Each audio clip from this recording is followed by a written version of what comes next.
So okay, I'm back, and okay, what was I saying? Okay, yeah. So let me erase this. I'm sorry. It's just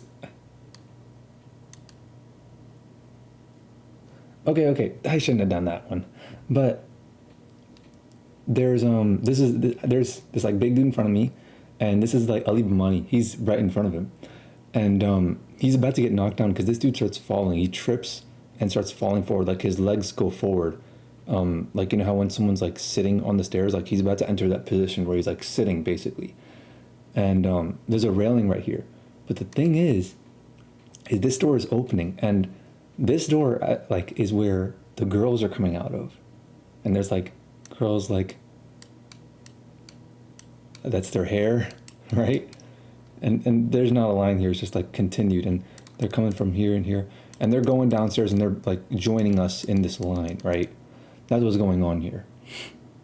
And this dude sees the girls coming out of that door, and he catches himself. He like catches himself on the railing and on the wall, and there's like another railing right here. And it was like really really funny. Like we're all laughing. Everybody sees him from like above and below, and it's really loud, and it's like a little funny moment, right? It actually was really funny. That was a pretty funny moment of his arms like buckle into like overdrive, right? And everybody is just like they're not as alert. They're not on the lookout the way I am. They're all like, ha ha, so funny, right? But they don't notice. In the corner of my eye, as this door is closing, in the corner of my eye, I notice a tiny little. It wasn't even like that. It was like, it was, it was like tiny little box. That's what I see. That's what I see. And none of them notice it. Just in the corner of my eye. It's like I'm some anime protagonist. I'm the only one who spots it. Maybe other people spot it, but they don't make it known. And what it is inside, like in the corner right there. It was actually like right here, and the door was more open. And in this area right here, there was a box, like a tall box of Oreos. It was like the height of like a shoebox, but vertically. And inside this box of Oreos, it's not just like there's sleeves of Oreos in there, like full length like sleeves of Oreos, like how you find the sleeves of Ritz crackers in the Ritz crackers box. It was like that, and it was eye opening. And at this point, like this is what got me interested actually in like camp in general. See, I don't really let me put the brush size back to normal.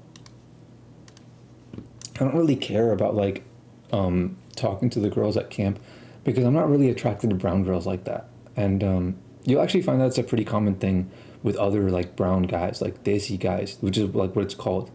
Like desi guys tend to not like desi girls, or rather the ones who live in America. And desi means like the stereotypical Indian, Pakistan, all of that. Like it it makes no sense to say, oh, I'm from one of the Istan countries, you know? It's like we're all Desi, right? Same shit. Even some Arabs, like people in the Middle East, can be considered Desi, you know? Even people in Africa, people from places like Kenya or Morocco or, places like that, you know? A lot of those people can also be considered Desi. They know the same languages, the same religion, all of that. And it's like technically if you're Indian you're Asian, right? But find one Indian who says, yeah, I'm Asian. No, it's like two different things.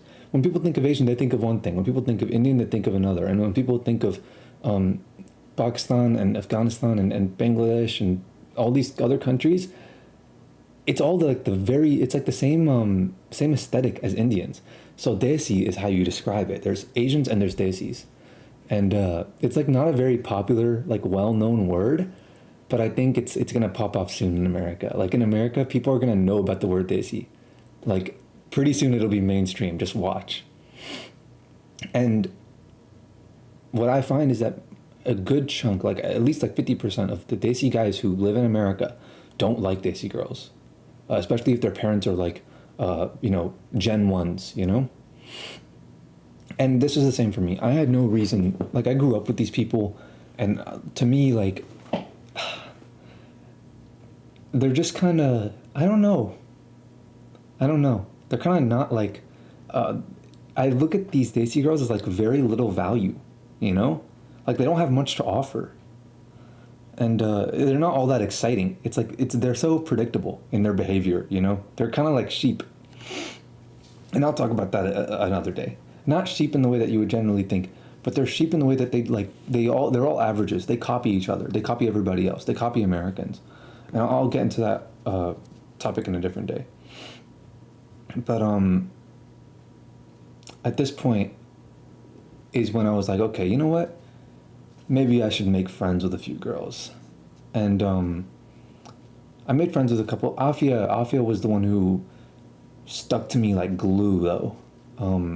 Wherever I sat, she came and sat next to me. She would like look for me. And she was the one who started all of our conversations. I never started one conversation that we had. And look, I'm not one to jump to conclusions, so I won't. But at the end of camp, when we all signed each other's shirts, I wrote some troll shit on her shirt like, oh, it was so nice to meet you. It's such a shame we'll never see each other again for the rest of our lives, but it is what it is. And she was really mad at that from what I heard. Like several girls told me on different occasions that I made her cry with that. But I'm not one to jump to conclusions, so who's to say if that even really happened? And like, I wasn't wrong. We haven't seen each other since then. And we're gonna go the rest of our lives without ever seeing each other ever again.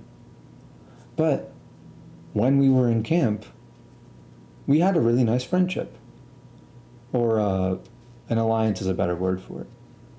It was it was less like a Ayanokoji and Kei, and it was more like a Ayanokoji and Horikita situation. Not to say that I was using her like a tool, but if that wasn't part of my intention of talking to her, which was using her to get to the Oreos, if that didn't play into my decision making, then we would have never met in the first place. And she informed me, I talked to her about it, and she told me that they all saw, like they all know this is a thing, like they all see exactly what I see where the Oreos are just sitting there, right? They're not like blind, but they just never try to steal the Oreos. And I was with a couple of my homies, we're hearing this and we're shocked. Like it's like 3 guys and 3 girls, we're all talking, and we're like shaken to our core. I can't fathom the kind of person who wouldn't seek the pirate's adventure of finding the hidden treasure under the X, right? It doesn't matter that it's Oreos. The principle of it, the heist, is what matters. It's the adventure is what matters. Of like, take what you can, give nothing back. And it confused me. It baffled me as to how they could just leave Oreos around everywhere, like the girls, the counselors, and they don't guard it. And actually, it doesn't baffle me. I know exactly why. I understand group polarization. You tend to fall more into your extremes than anything else. The extremes tend to exaggerate themselves in each individual person. And that's why the guys have to literally put it in a locked safe, hidden in the basement. So yeah, it was I understood why. But in the moment, I was shook. Like, the girls, not only did they leave it on the kitchen counter, turns out, when we were talking, turns out they didn't even patrol the halls. They didn't know that was a thing. These girls did not know that the guys patrolled the halls. And so I asked her, I'm like, why don't you just go out at night and steal it? And she and the other girls that were there, that was with us, they were like, we never thought about that. And in my head, I'm like, what? How? But on the outside, I was all calm and caring and shit. God damn, I have no experience with girls. This was just mind-boggling to me. I felt like I was living in like a different world where like these people are just NPCs. Where like I have to, there's things that they could so obviously do, but only after I talk to them does the dialogue trigger some kind of thing inside them that makes them activate whatever. Like, it's it blows my mind. It's like these people aren't even real people. How could you not steal the Oreos? So, anyways, I got these girls, particularly Afia, but some of the other girls as well, to steal a few sleeves out of that box, and that was the start of it all. That was when my crew, my like, I had a crew of people who like didn't really stand out, and we would like we all knew of each other, and even it was even like we even included some of the counters in it, you know. Like we, nobody will ever remember us. Not like we didn't do anything stand out exceptional, right? But we started running shit.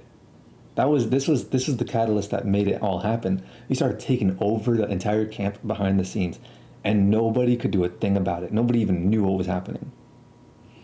And even I believe oh, what's it called? Zarikba knew about this. Actually, let's talk about that for a second, okay? So the counselors, okay, they're Bas and Bais, okay, and Bas are guys and Bais are girls. And it's the opposite to what you say in Atlanta. Like my nickname Afubai, that would mean like Afu sister here, but this is some tradition from some old language.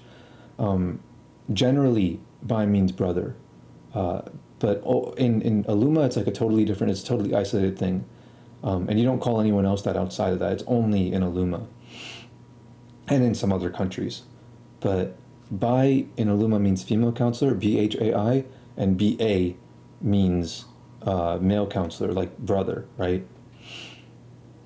Oh, dude, I just remember there was this one counselor, female counselor. There's one by, with such a badass, yo. I remember that now. Me and Ali Bamani, we saw her on the first day. We're sitting next to each other, and we couldn't believe our eyes, dude. It's super rare, by the way, to see a Desi girl with a fat ass like she did. It's super rare, like, not in size, but like in shape, right? It's a crazy rare sight. Listen.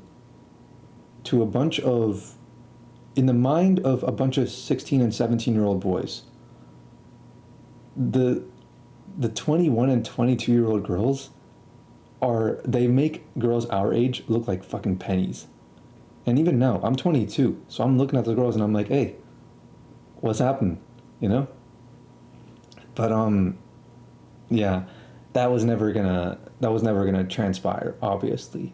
But in our minds, we were like, hey, fuck the participants. We want the counselors.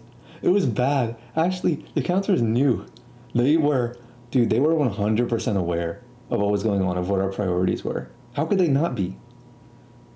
Like, so, okay, I don't remember their names. I don't remember most of their names. I remember Ali Ba, since he's related to AK, who's part of the extended Squeeze Squad.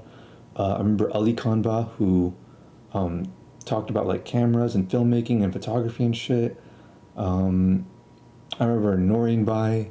She was so fucking cool, dude. She was like all the other counselors, the female counselors, like they were hot, right? That's what they had going on. But Noreen Bai was cool. She was different, and she was my favorite. I knew the other, a couple other counselors. Like I knew Nabil Ba. He used to give me and Zoib piggyback rides when we were 7. I actually have a picture of him. Here, look. I have a picture and a video. So this is Nabil. It's funny because at camp we called him Nabil Ba, but through our entire childhood we called him Nabil Bai, and that's him, skinny, tall, and that's Faison. Classic. I wonder where this is. This is not a familiar location. This is like the fucking back rooms. But I think Faison had him too for REC. But me and Zoeb, actually, I think this was the REC class that me and Zoeb really became good friends in, and it was when we had Nabil Bai, and he would give both of us piggyback rides like really frequently, like every day. And I even asked him to give me a piggyback ride at Mosaic or at Aluma, and he did. And I have the video right here. All right. I'll be fine. So that's me. These are the dorms. This is like the hallway. I'm getting on shoulders. And I told like one of the dudes. See, we didn't have our phones, so I told one of the other dudes to record. Yeah, I'm gonna. Okay. I'll just.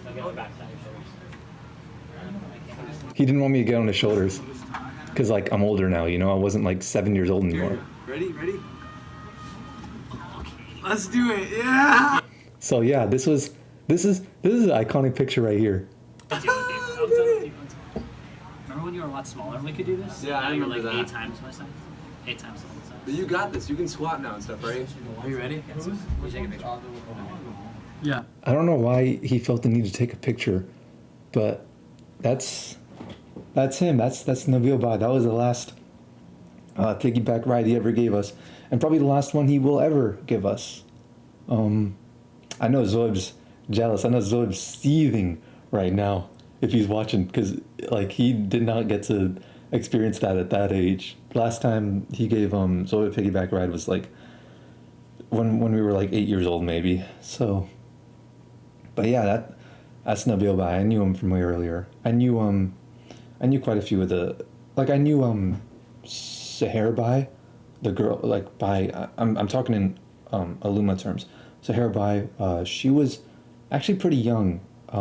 I think some of my older friends, like 2-3 years older, like they knew her, like they were friends with her. She lived in Atlanta.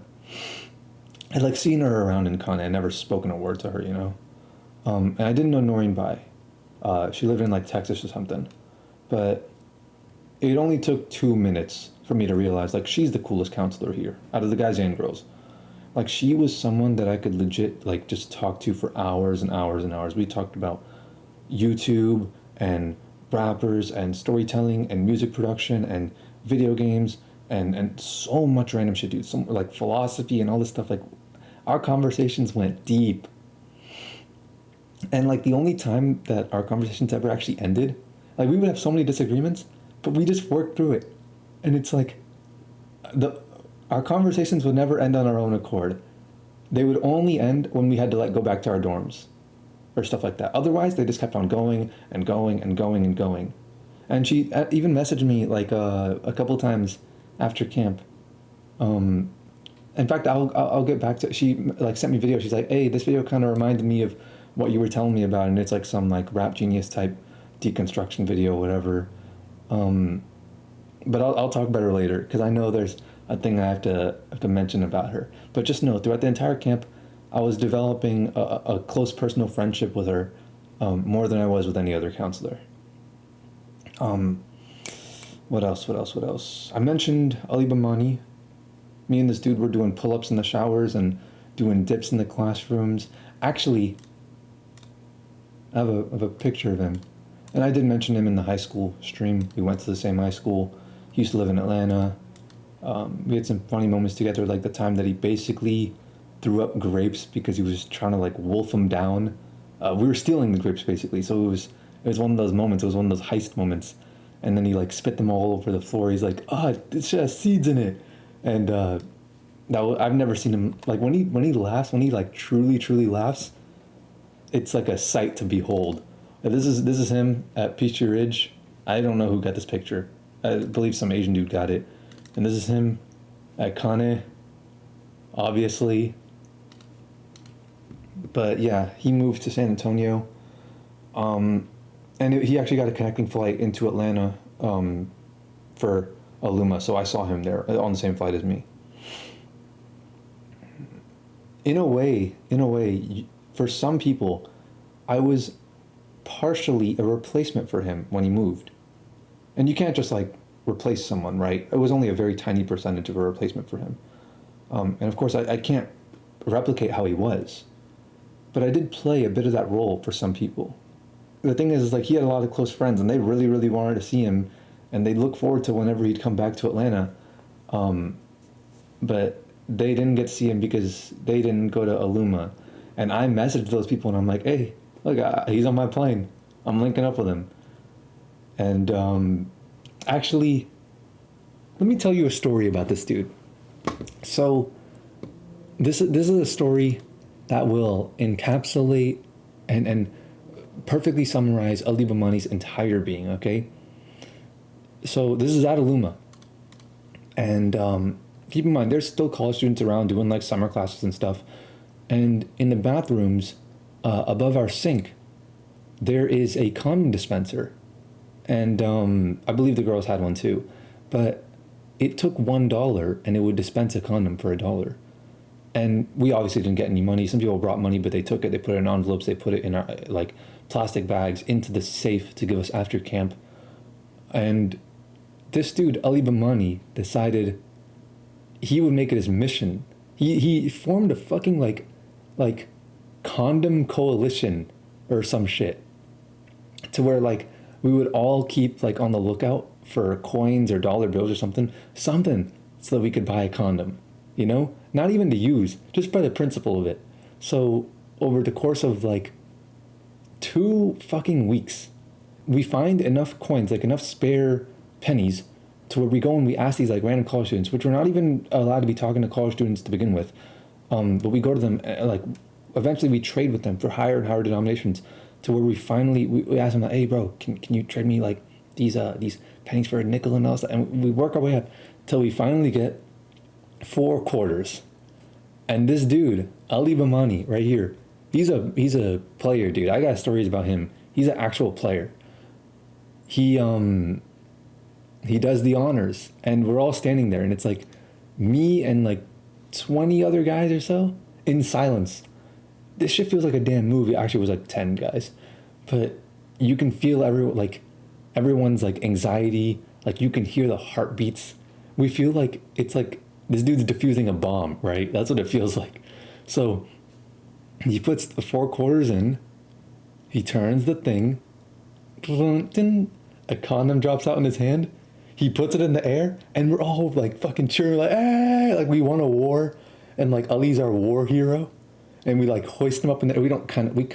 We make an attempt to like hoist him up in the air, and of course like nobody uses the condom.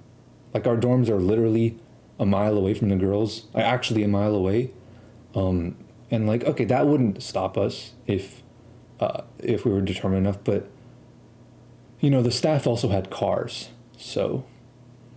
If that wasn't the case, somebody might have made an attempt actually. But I mean, this kind of thing has happened before at Ummah. Like the stories that have come out of Ummah are bizarre. Like I could probably bring other Smileys on stream, and they tell you some crazy stories about Ummah. People don't share that sort of stuff with me, but like a lot of shits went down, even just from what I know. The participants, it's 3 weeks with no phones, no internet, no nothing, and you're 17 years old. Like. What do you think is going to happen? What do you think people are going to try to do?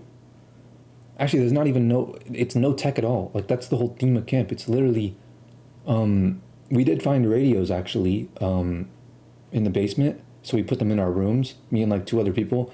And we use that to get, like, news about the outside. But it was only for, like, a couple days. And we're like, man, this is stupid. We don't even need this. So we put it back. But this camp was like a very desperate, like people want to hook up. And you know what? I feel like a lot of counselors, especially during training camp, do hook up. They just keep it secret and they don't let any of the participants know. But it was a super horny camp, bro. We even made lists. Like the guys made a list on the girls made a list on the guys, like a ranking list, right? And I don't remember exactly how the list goes, but a girl named, obviously I don't remember exactly how it's 50 girls, actually it's 49. There were 49 girls and 49 guys. One of the guys and one of the girls backed out before the camp started, but this girl named Sonia was number 1 on the list. And like, I can understand that. I wouldn't put her at number 1 on the list. To me, she was a bit too, let's just say she had really big eyes. She was really skinny, really short. Not that it was illegal. We were all the same age. But she was just a bit too Megumin looking, if you know what I'm saying, right? I mean, there's a reason why Megumin is best girl of Konosuba. I'm not going to dispute that, right? But personally, I'd rather have an Aqua in my life than a Megumin. This is, bro, if you don't watch anime, you're not going to get like half the shit I'm saying. Okay, yeah, so, okay. we didn't have our phones, right? They kept our phones in the safe along with the Oreos because that's how badly we wanted them. It's not even that we wanted the Oreos that badly. It's just that when you take that away from us, it becomes a challenge. It becomes a goal. It becomes something fun. Like people do heists in GTA not because they care about the digital money, like the number they get in the corner of the screen, but because the fun factor of doing the heist.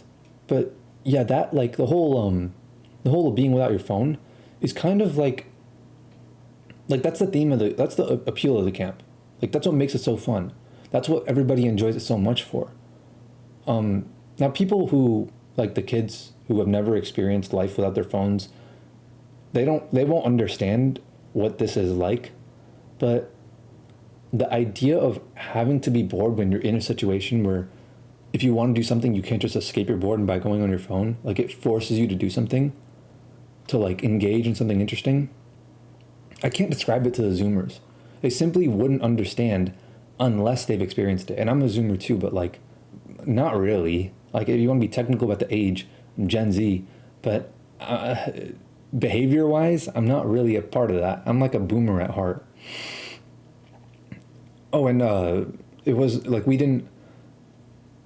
If you want to experience that sort of thing, you need to not only cut out phones, you need to cut out all like stuff that you basically can't avoid nowadays, like politics and all that stuff. Like we had to cut out all information about the outside world. It was very, very self-contained. And I remember we actually got in trouble for talking to the college students. Like, hey, yo, what's going on with this? Oh, who won this game? Who won it? Like, we were talking about it.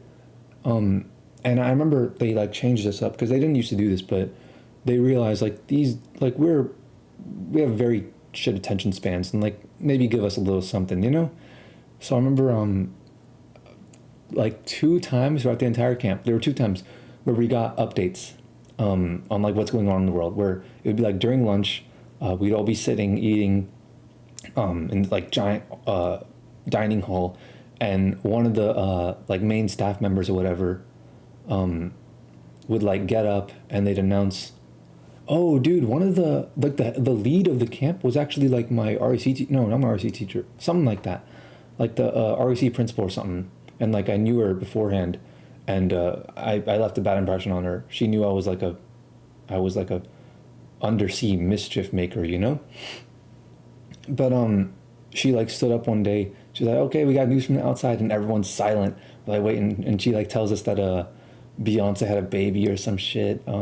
She tells us which team won the NBA finals, something like that. But yeah, it was actually a really cool experience to get news like that, because instead of where, you know, we're all checking the news on our phone, and we're all just like very secluded in it, it was like we're all just like someone is standing on a chair yelling to the whole cafeteria. Like, it was actually kind of crazy because when it was really cool. I like distributing news like this, because when she said Beyonce had a baby and she said the name of it, all the girls were like, "Aw," and the guys were silent. And then when she said which team won the NBA finals, all the guys were either like, "Yeah, let's go," or like, "Fuck, I lost, damn it." They were like betting each other basically, which I don't know how they bet. They didn't have any money. I think they were betting for the money that they had in their envelopes, or they were betting like things that they would get throughout the camp. But and when she said which team won, the girls were silent. So it was super interesting. It was really, really like it was a sight to behold. I'd much rather have my news given to me in a group rather than by myself on my phone, and said by some other person, not from some website or something like that. I think it's a lot cooler. So yeah, what else? I'm trying to think. There's a lot, dude. There was a lot of cool people at the camp. Like, what's his face? Usmir. Wait, that was the guy. Not Raheem, it was Usmir. Usmir was the guy who I mentioned earlier, the fat dude who was in Mohsin's video, who was also in that picture with Liam. Who else? I already talked about Asen when I talked about school. But yeah, if I want to talk about him, I got to go in more depth about him. I got to talk about him in a different stream. So, oh, wait, I gotta talk about this. So, okay, like I said, there's no phones, right? There's no communication with the outside world, no communicating with your family in particular. That means something, you know? Because even when you go to college, it's supposed to be like a sneak peek of college. Even when you go to college, a lot of people don't call their parents for like weeks, but there's always this underlying implication that like they could call their parents, you know? But over here, it's like we couldn't. We couldn't. It was like you're off in battle and you cannot. You finally come back and you now is the first time you even have the opportunity to talk to your parents. And I remember the feeling of feeling homesick. That was the first time I ever felt homesick in my life. And I was like, damn, I really, really, really want to go home. And that didn't last very long, but I'm so glad I felt that before I went to college. It really was like a nice lesson to learn. So the way it works is like they do let you communicate, but only 2 times throughout the entire camp. So once after the 1 week mark, in between 1 week and 2 weeks, so 7 days in, and then once 14 days in, and then after 21 days they give you their phone back, or your phone back, so that you can call whoever you want and you see all notifications, whatever. But you don't even use your phone. What you have to do is you have to remember your own phone number, and if you don't, then they'll actually like contact the Kane or whatever. They'll get your parents' phone number, right? But what happens is there's this like day on the 7th day or whatever where you finally get the opportunity. They take one of the counselor's phones. They go like, all right, what's the number? You say the number. They call it. And like your family knows, like people who have done Ummah, their family knows beforehand, oh, this is the day he's going to call. So we got to be prepared. You know, we got to be ready and clear our schedule for the day because we don't know what time throughout the day he's going to call. So it's like some time that they allocate out and everyone stands in the line in the dorms. And I remember like when my brother went to Ummah, I didn't miss him at all. But when my mom got the call from him, she was like, oh, Faraz, come quick. We only have 5 minutes to talk to Faraz. Come quick, come quick. And she called my dad and everything. And like my mom was like crying. And I didn't get it. I didn't really care. We only got 2 chances to call and I didn't really say anything during both those chances. But when I was at Ummah, it was a different thing. It felt, it hit different. Even though I was older, you would think I'd be stronger. It was a different situation, bro. It was a different situation. So it was like, I didn't even think about them actually. It's so weird. I don't know why this happened because I didn't even think about my parents. Like a whole week had passed, I had not thought about them once. Like I forgot they existed. And then on that day, I remember feeling like crazy homesick. I remember thinking to myself like, no, I actually want to go home. Like I actually want to leave Ummah and get out of here and go home. Like that's a genuine thought that entered my head. And I'm so glad I didn't. But that day we got the chance to call our parents. And so we're all waiting in line. And the dude in front of me, his name is Aman Zendani, right? And I believe he was like a tough guy, pretty big dude, right? He like freestyle and shit. He was like one of the he was pretty well known, right? It wasn't like a top dog, but he's like pretty tough. So he's like top 10 out of the camp, which there's only 50, so it's not like saying too much. But he comes back from the room where you like go into a room, they close the door, so you're talking to your parents alone, and then he comes back, and on his way back, he's crying, and I'm like, yo, what? And at the time, I still felt nothing. And then the guy who's in the room, he's like, all right, next in line, come on.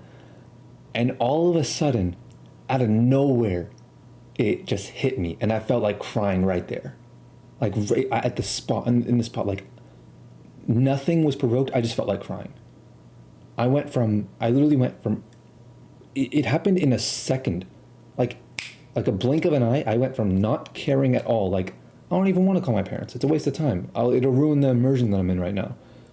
From that to literally a millisecond later, wanting to cry my eyes out right there. I don't know how it hit me that hard all at once, like a train, dude. So I go there, I'm like holding back tears, and I walk inside and I call my mom She answers, and what do you know?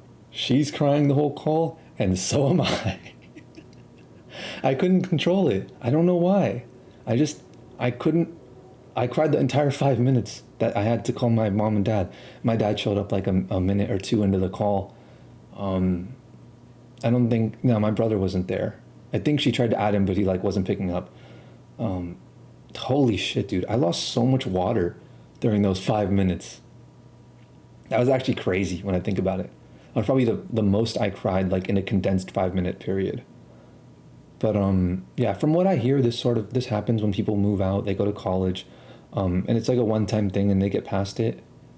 It happens like 3 to 4 days in from what I hear generally. But yeah, we were all still in high school. We're rising seniors. Some of them are rising. Some of the people there are rising juniors, but most of us are rising seniors. And in a way, like there's another motivation that goes into Ummah, which is like, this is supposed to be like a college demo, like a trial run, right? Like a college light. But actually, college wasn't even as fun as this. College was fun, but it was not as dense and compact as this, right? It was more like being outside of college during that time is what was way more fun. In college, you would get like shit on for like doing like for saying the smallest, like you could insult somebody in the slightest way and you would run the risk of getting kicked out, especially because I went to art college. So it's like 75% girls, super offended, super literal. So it, like, Ummah was actually more fun than college to me. Oh man, I'm trying to think. What else should I say about Ummah? What else? There's quite a lot actually. Oh, okay. So, Lil Dicky Ba. I did mention him, but Zarek Ba. I mentioned Zarek Ba. We called him Lil Dicky Ba because he was like a brown Lil Dicky. That's what he looked like. His full name was Zarek Maherali, and he was related to Mahek Maherali. And he was actually the first counselor I met on the bus on the way to the camp from the airport. And like I said, there was this is a new location, new curriculum, right?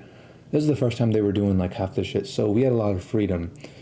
And the counselors, like I said, were just clueless on how to discipline us. Even on like the bus ride there with Lil Dicky Ba, he got mad at me for cussing so much because I was still, I wasn't in the mode of the camp yet, you know? I was still focused on what I had going on, and I cuss regularly, so I needed to break out of that habit for that time. But even though he was getting mad at me on the bus, he's like, "Hey bro, you can't keep doing that, you gotta stop." I remember like 1 week into the camp, we're walking down a hill, and a college student he's like running, like doing like a jog or whatever, and he bumps into Lil Dicky Ba. And all of us we're like, oh, it's whatever, right? All the participants that are around him, we're on the very like back of the line. There's like no other staff there or anything like that. Nobody to discipline us except for Lil Dicky Ba. And in front of our eyes, for all of us to see, this counselor goes like, "This fucking piece of shit," under his breath, but we can all hear him. And like, dude, okay, it wasn't like clear in my head at the time as to like how they would behave, but now that I'm 22, I know how 22-year-olds would behave in this situation. Like, they're not that much different from the 17-year-olds behavior-wise, honestly, in that situation. Like, yeah, responsibility-wise, things have changed dramatically from 17 to 22, right? But, like, in terms of personality, not much has changed. Like, especially with the guys. With the guys, you never really mature as a guy mentally. You're just forced in a situation where you have to act more mature. But deep down, you never really are more mature. You still are the same little kid that wants to, play with toy cars and build Legos and all that stuff. You are that from the start, and you will always be that until the very end. If you're one of the boys, that is. And, I mean, the girls are a bit different. They were so much more mature than us. They didn't steal the Oreos. And they had all, they also physically matured at that point. like they'd all stopped growing by then. So it was kind of weird because you couldn't differentiate between counselors and participants unless you knew who was who. Like they were actually all blended together. You could not tell. None of the counselors were taller than any of the, except for Noreen Bai. She was like a taller counselor. But other than her, all the counselors like blended in with the participants, the girls. The guy counselors are taller than us though, obviously. What else? Oh, we did Dandia and Mandy.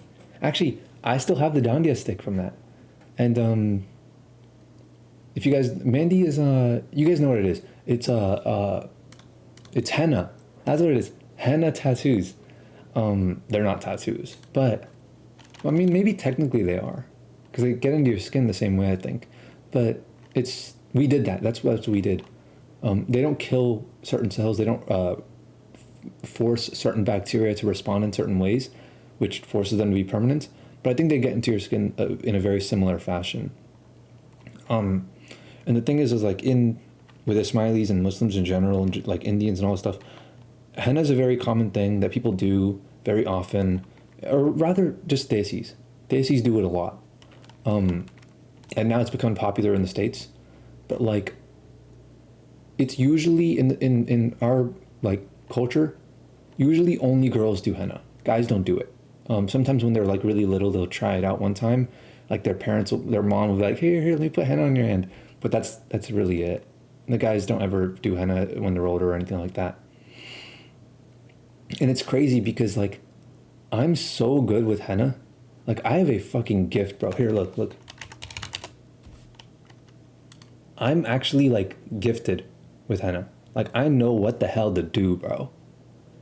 I'm actually better than old ladies who like do crazy designs like this. They'd be super precise, by the way, because it's a cone with a pencil and it like sprays out this like, it's like frosting in the way that it is.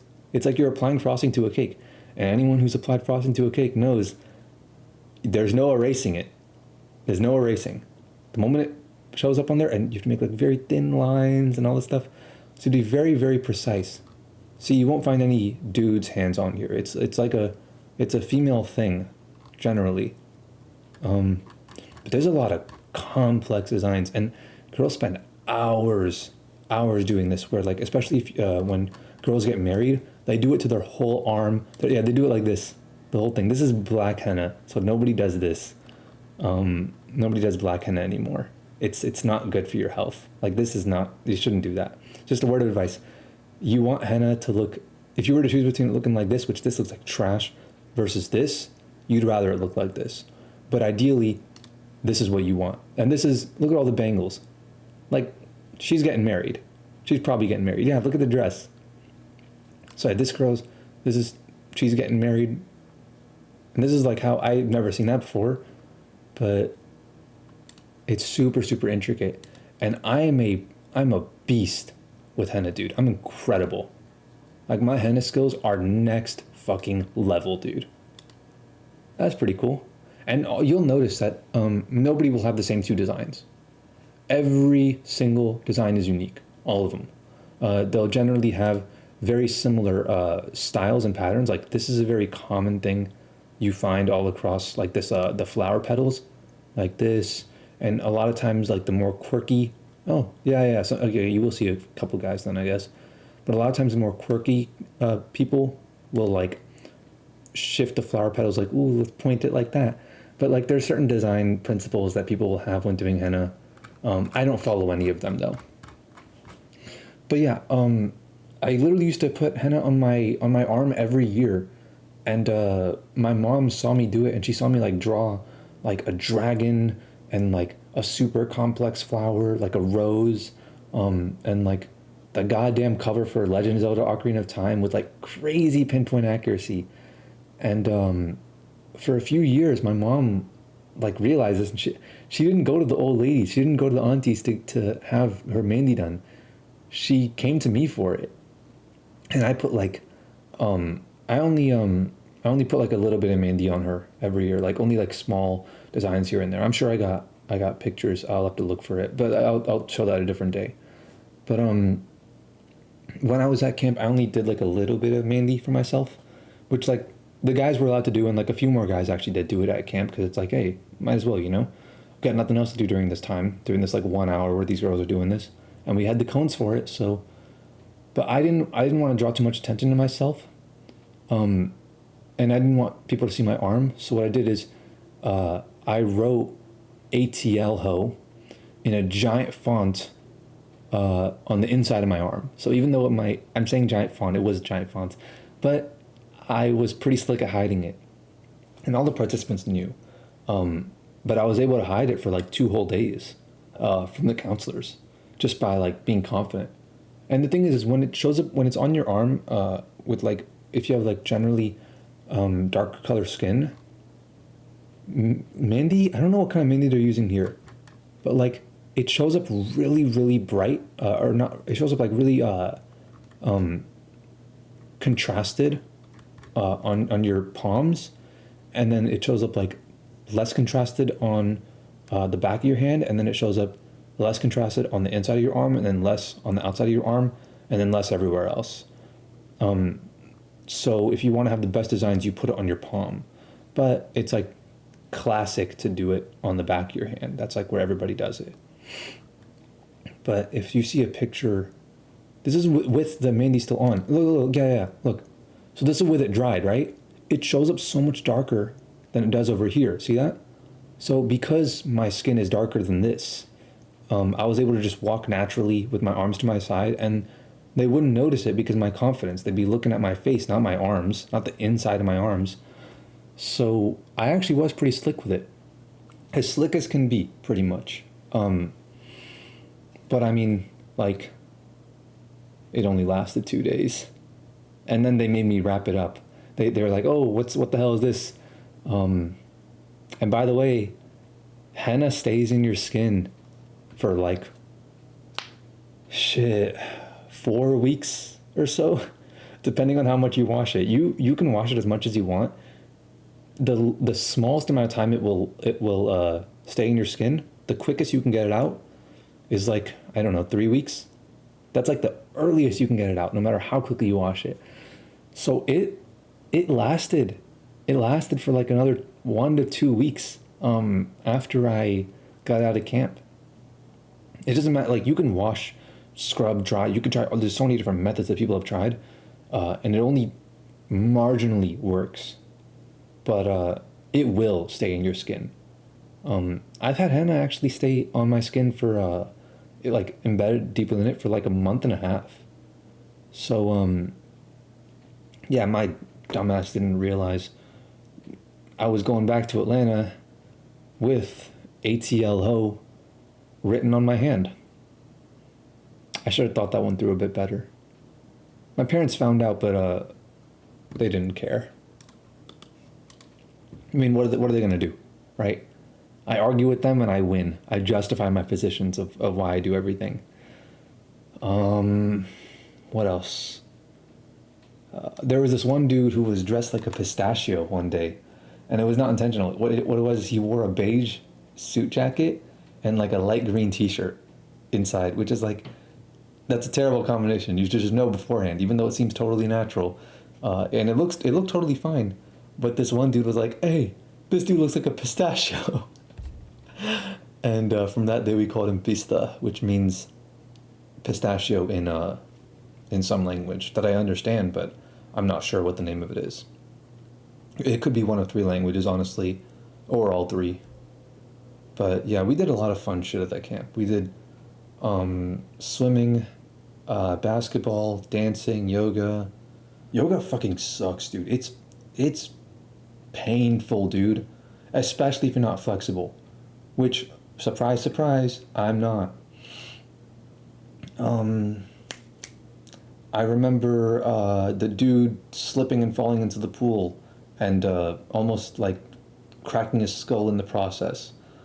I remember running in the rain for like a mile back to get to our dorms, and this was actually on the day that we were like wearing nice, like we were wearing like shirt pant, like white shirt, black slacks and all that stuff, and we took our shirts off so it didn't get the rain didn't screw it up, we would like hide our shirts basically. But bro, actually like running in the rain, shirtless, like with like your boys as a tribe, like that's something you gotta experience, dude. Like people are like, oh no, you'll catch a cold. Dude, that shit felt fucking real on a different level. Like that's, every man should experience that. Running in the rain as a tribe with no shirts on. And even then, like, you would think I would be like, no, I don't want to. I didn't give a fuck. I was so skinny you could literally see my heartbeat. And even still to this day, you can actually see my heartbeat like pop in and out. That's how skinny I am. But when you're in the moment and you're with the boys and everyone is like has like a very strong group think going on and you're very like deeply you've plunged yourself into this sea of masculine urges back to back to back, and you're shirtless and you're running in the rain at full speed for like 8 minutes. All of your insecurities and worries about the world just disappear. It just you're just in the moment. You had to be there is all it is. It's not something that I could describe. You had to be there.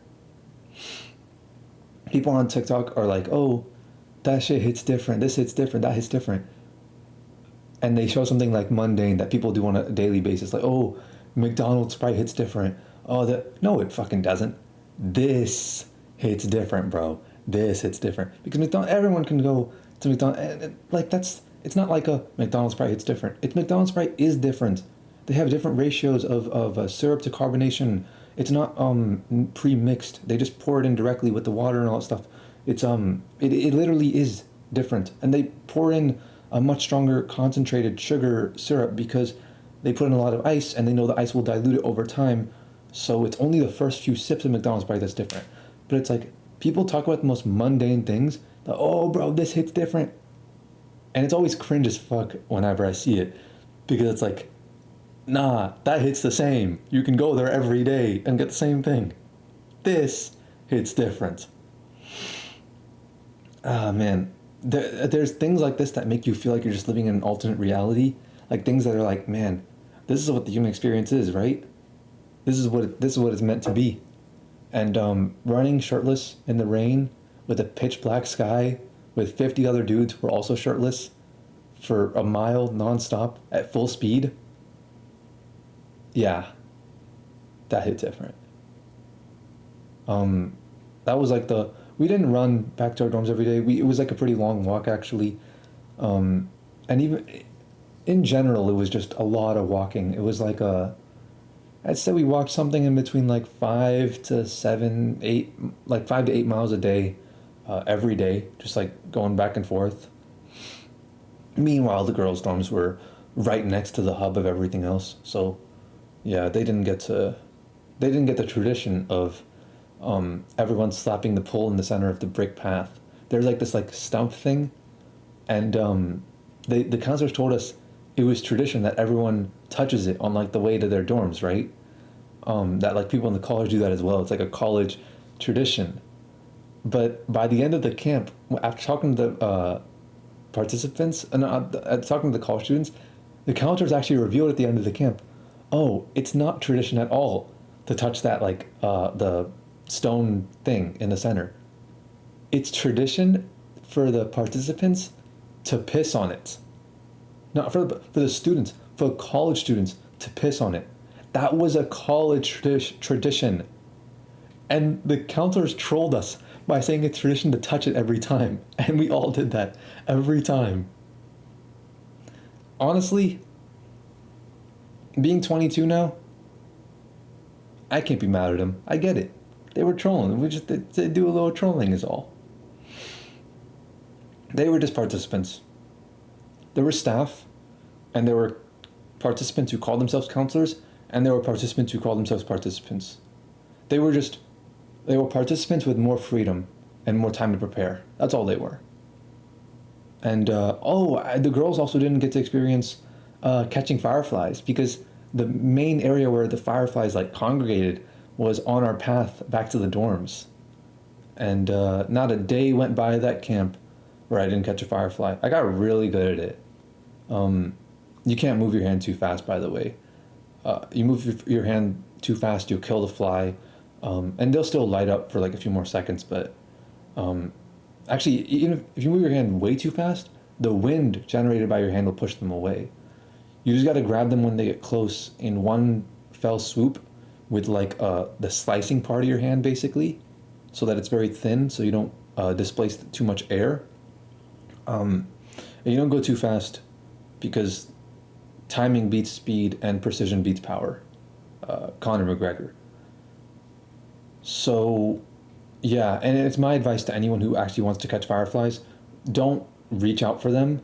It's about patience. You don't reach out for them unless they're actually like close enough, like close enough to wrestle with, basically. Like close enough to where you can T-Rex arm grab it, you know? And if they're any further away, yeah, you can grab them, but you run the risk of killing them. You don't want to kill them. Because what about the next guy? He's going to have less fireflies to catch. What else? Ooh, I remember the guys wanted haircuts, so people tried to like give haircuts to each other. And there was this one dude, damn, I forgot his name. There was one dude in particular who was like really, really good at it. But I remember he was cutting this dude's hair, and while he was in the middle of cutting his hair, we get called out to go to dinner halfway through. And it was funny as fuck because this dude had like half finished hair. And I believe he got hair everywhere as well in the place. And I got some experience cutting hair there too, a little bit. That shit's easy, dude. Like, you don't need to go to school for cutting hair. Maybe you do for like if you want to actually be a barber. But like people think it's difficult. It's really not. It's a very easy thing to do. Oh, dude. This was like, this may have been like 3 days into camp, 3 or 4 days. So we had this like session, right? Where we had to make like lanterns and decorations for the Kane. And like each group, there's like a bunch of participants that are split off into groups, and they all have to make different kinds of decorations. Because there was like the special day of Kane that was like halfway through or like 3/4 through camp. And in that session, it was like me, Ali Bamani, Nabil, not Nabil Bai, not the counselor, but Nabil, the fucking, oh man, I don't know if his name was Nabil. I think it was. That dude is fucking G, dude. Like that class, or that session was hilarious. And there was a few others in there as well. But so we're in there, we're trying to draw lanterns, right? We're trying to figure out, well, what do we put on these lanterns? And so we're considering, like, we're drawing concepts on the chalkboard, drawing designs, right? So, like, the classic Ismaili, or not Ismaili, just the classic, like, Muslim tessellation type designs that you would usually see, like, I don't know, tessellation. There's a lot. But like yeah, like these kinds of designs. And like the very obvious one is this one. The hexagon, repeating hexagons, right? And this one was one of the very first ones that was recommended, like, oh, we should incorporate this kind of design onto one of the lanterns, right? We wanted to draw a bunch of them. And the thing is I gotta put this in paint. I gotta do this in paint because I won't be able to describe it any other way. And so this dude, I believe it was Ali Khan Ba that see, he's trying to like teach the kids like how this sort of thing works, right? He's trying to describe it to us. Oh, this is how you can make repeating patterns across the whole thing, whatever. And he draws out. He's like, so yeah, we can do this hexagon one, and he draws it out literally exactly like this. He's like this. There, he's drawing it on the chalkboard, right? He's like, we could do one like this.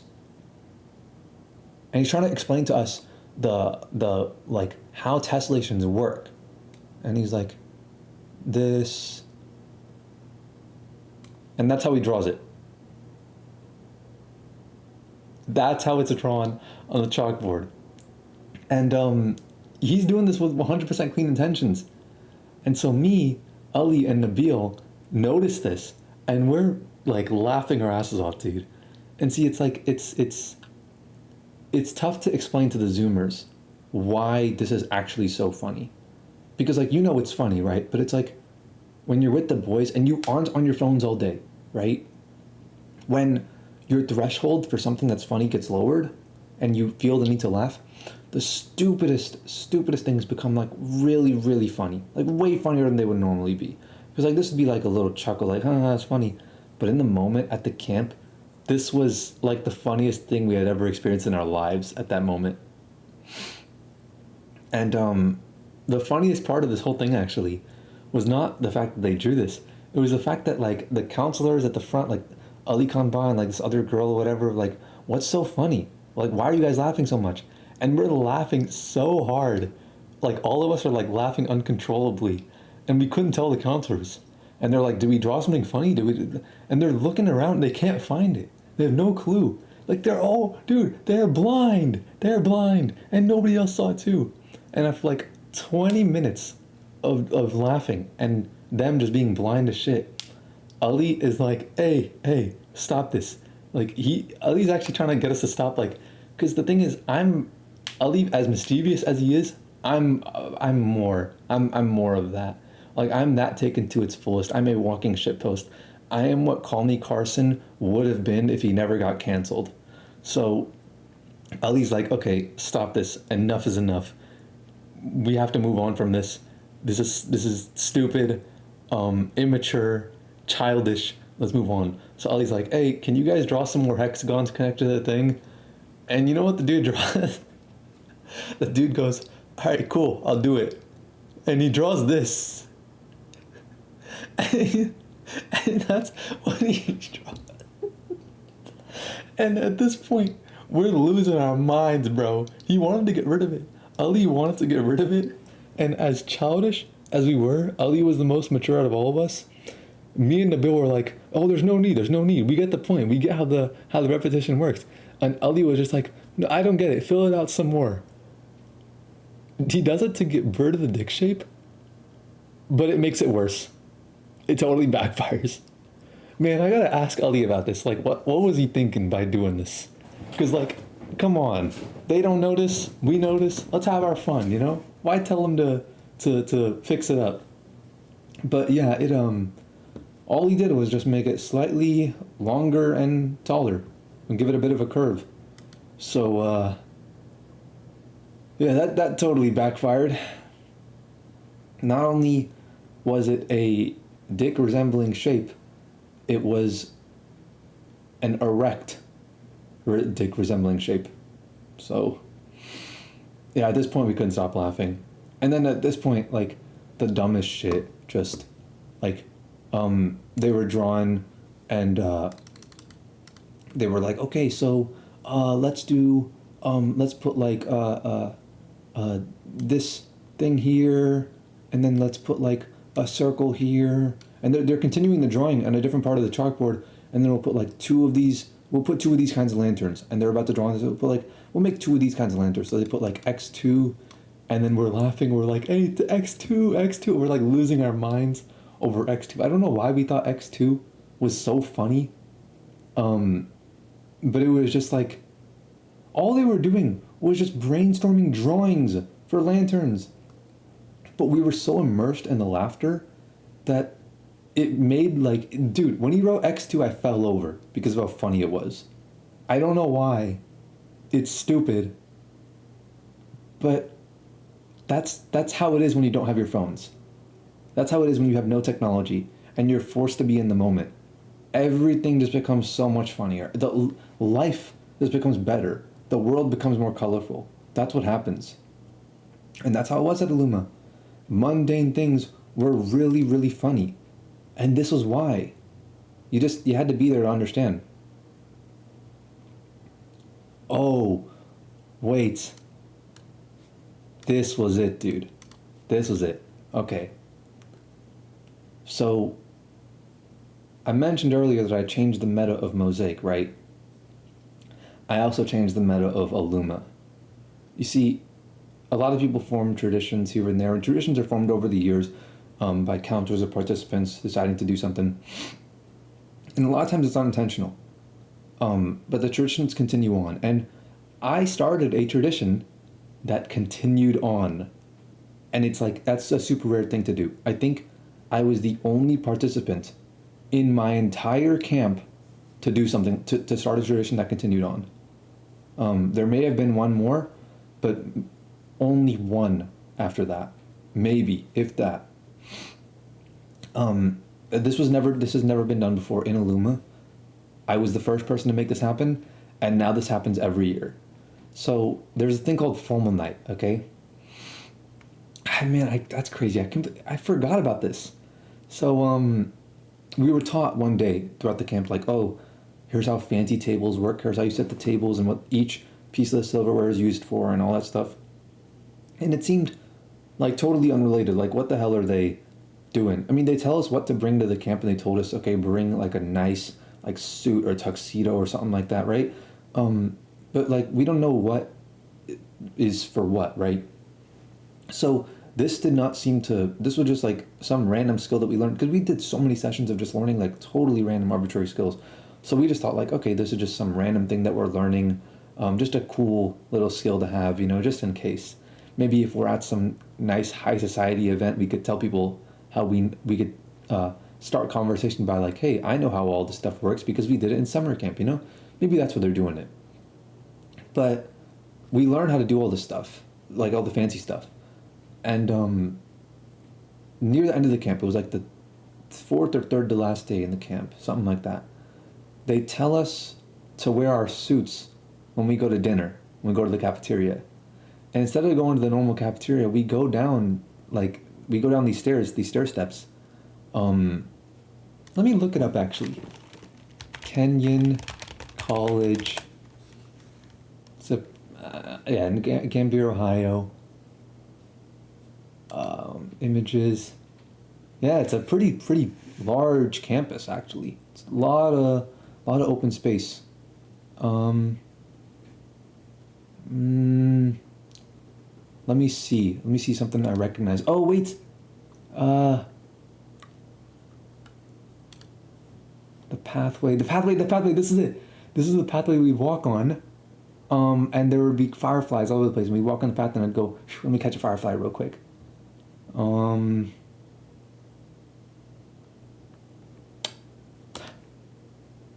no, that's not it. Wait.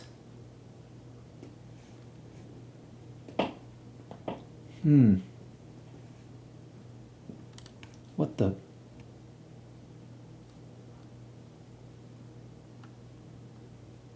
Okay, yeah. So this is one of the dining halls. There were several, okay? So outside these doors, there's like another dining hall over there.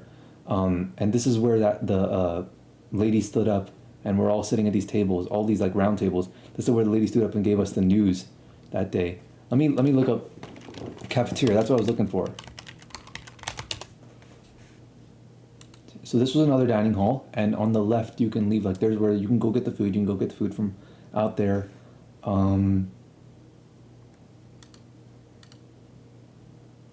What the? Wait. It did look like that. Okay. No, this was like, so there was this underground like lower level. There was like all the dining halls, and then there was like this like lower level where you'd I don't know how to describe it, but yeah, it was like a private area. It was a private area, and we went down there, and it's like private seating, all of that. So we go in a line, and I'm in the very front of the line, and I'm talking to like Afia or someone, right? And it's like a whole like, it's crazy. It's like a ballroom type deal, and we're in suits. It's fancy lighting, and we walk down there. We're in line, and they stop us at the very bottom of the stairs. Everybody's standing on the stairs, and I'm at the very bottom, and I see the counselors, and they're all wearing like very fancy like waiter outfits, like waiter and waitress, like white with like black around their collars and all that. It was like a really really cool environment. And what they would do is they would take two people at a time, like one guy and one girl basically, and they would seat them where they were supposed to sit because everybody had assigned seats, or they had assigned tables rather. And I sat very close to the entrance. I was the very first person to sit down. And this is where I became a legend. This is where my name belonged on the legend board. This was the reason why. They didn't put my name on the legend board for this, but this is where I took over the entire thing. I changed the meta right here in this moment, okay? So one of the counselors, who's my waitress for my table, calls me and says, okay, you're going to be right here. And you know who it is? Fucking Noreen Bai, the coolest one. Not that it really mattered that she was my waitress because, well, I'll get to that. So, Noreen Bai walks me to my table, pulls a seat out for me, and she goes like, would you like me to take your coat? And I simply ask a reasonable question. I say, take it where? And all the counselors start laughing, and it's like, haha, funny joke, right? I get it. But they never answered me. Like, think about it for a second. Like, what do you mean, take my jacket? Where would they take it? I hear people say that in movies, stuff like that. But it's like, what if they lose it? What if they don't give it back? I don't know, man. But I'm like, I'm good. So I sat down, and Noreen Bai says to me, she says something like, I'm your waitress tonight. I'm here to serve you and accommodate anything you may need.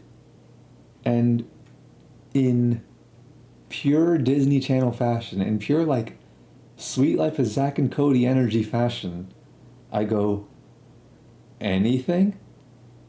And now, like, if this was any other scenario, if she had said anything differently, if it was not her and it was some other counselor, if I didn't think of this, if I had walked in later and there had already been plenty of people in the hall, right?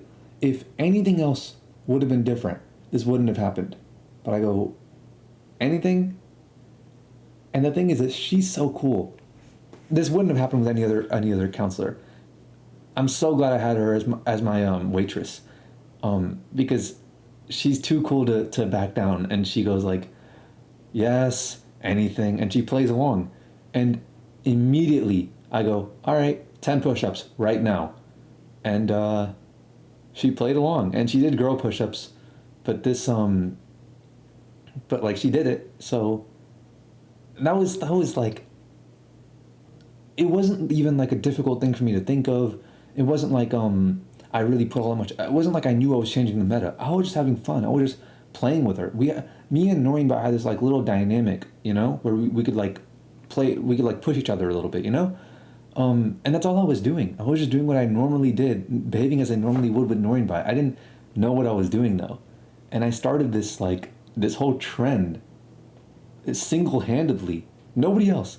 It took maybe like 10 minutes before you would see people like demanding the waiter feed them and dance and sing for them and do all this stuff. And like this dude Nabil or whatever, that funny dude, he got one of the bars to like, because people were telling, hey, can you feed me this? This dude got he was at a table next to me. He got the bar to pour water in his mouth, and so the bar was like annoyed with him, so he like spilled the water on it. And I remember, so everyone like with their food, like we all got like different things. We got like nice like steaks and like cheesecake and all that stuff. And I remember I got a side of asparagus. You don't get to decide what you get, but I had a side of asparagus with mine. It was like 3 or 4 pieces, right? And I go, I don't want this shit. At this point in time, right? This was like 10, 15 minutes in, and people are like, the counters are out here yelling shit, like playing patty cake, like doing somersaults, and Noreen Bai was supposed to be my waitress, but like that meant nothing at this point. Everyone was everybody else's waitress. Everybody was just all over the place. people would just go, hey, random counselor, do this for me. And they would have to do it. Because, like, I guess they just played along with it. And me and Noreen Bai sort of started this whole thing. So I asked one of the counselors, and I go, like, in my head, I'm like, I'll ask him to take this plate of asparagus and put it on that dude's table to give it to him. And then I thought of a brilliant idea. Brilliant idea. This is another meta I changed. So there was this girl at my table, and her name was Iman. Just like Pokimane. Just like, yeah, Iman. That was her name. I know a lot of Imans. I know at least 4 personally. Iman, like Pokimane is like the 5th one, right? But I don't know her, so I instead of sending the asparagus, which I do send the asparagus anyways, but I also go, here, take this cheesecake and give it to that dude over there and say it's from Iman and give the message, I've been thinking about you ever since the first day of camp. Love, Iman. And Iman is there at my table, and she looks at me, and she goes, hey, no, don't do that. But I go, it's an order, do it. So he does it. And, like, he goes there, and he knows, like, oh, this is obviously not from Iman. Like, somebody clearly told him to say this. But this starts another trend. And, like, 2 minutes later, I receive a giant, like, stacked plate, like, filled with asparagus. Like, 20 different people have taken all their asparagus and just been sending it from person to person to person, each person adding more asparagus to the plate. It's like a giant plate, and it's somebody gives me a message. It's like, oh, this is asparagus for you from your loving secret admirer. This it's like some crazy message that I get, and all the while this dude over here is massaging my feet. And this particular ba who's massaging my feet would get mad at me for starting mosh pits. And that was the moment where I was like, oh, how the turntables are on the other shoe now. And the mosh pits, dude. I gotta tell you guys about that. So at like Dandia and stuff like that, right? I would start mosh pits. And they would always tell us to stop. They'd always yell at us like, hey, no, you can't be doing that. You'll get injured and stuff. Which, like, yeah, that's the point. And now cut to the last week of camp. This dude, remember how I said in the last last stream actually, but that was earlier today. Remember how I said when I was talking about Camp Mosaic, all of the best mosh pits happen in the showers? Well, it happened again. So by the way, if you can't be around another man's naked body and you're insecure about that thing, then you're probably gay. Like, you're the one to be suspicious about. Like, a real man is not afraid to, like, they're confident in their own sexuality. So there's no need to, like, they know nothing, what's going to happen, right? So there's, like, 5 showers, right? Preface. This is a preface I should have done earlier. So the showers were in this, like, let me open up Paint. So here's how showers were, right? So there's like the entrance to the bathroom, and then there's like this, and there's like this, which is like the shower room, right? And there's like this, which there's sinks right here. Here's the condom dispenser, and there's like sinks, and then there's like stalls right here, right? And there's like stuff right there. And then there's like a table right here. We have the boombox blasting music at the CD. And these are like shower stalls with like curtains. And there's like, I don't know, like 6 of these or so, like 5 or 6 of these. And there was like a bar hanging right here, which me and Ali would do pull-ups on that I mentioned earlier. And this was like a whole area, right? But these were the showers, but like this was like one giant area, and it was all the floor was exactly the same. So it was like the flooring was like the slippery tile basically across the entire thing. It was all shower tile. And also with the radio here, turns out they got the CD swapped right before the participants arrived.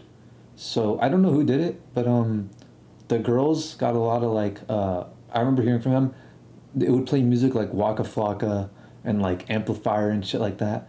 Meanwhile, we had like Taylor Swift and like that one song that's like a don't let me down, don't let me, that one. We had like all those kinds of songs on ours. But we still bumped them though. We got the girl songs, we still bumped them. And I'm pretty sure the girls did the same for all the guys songs.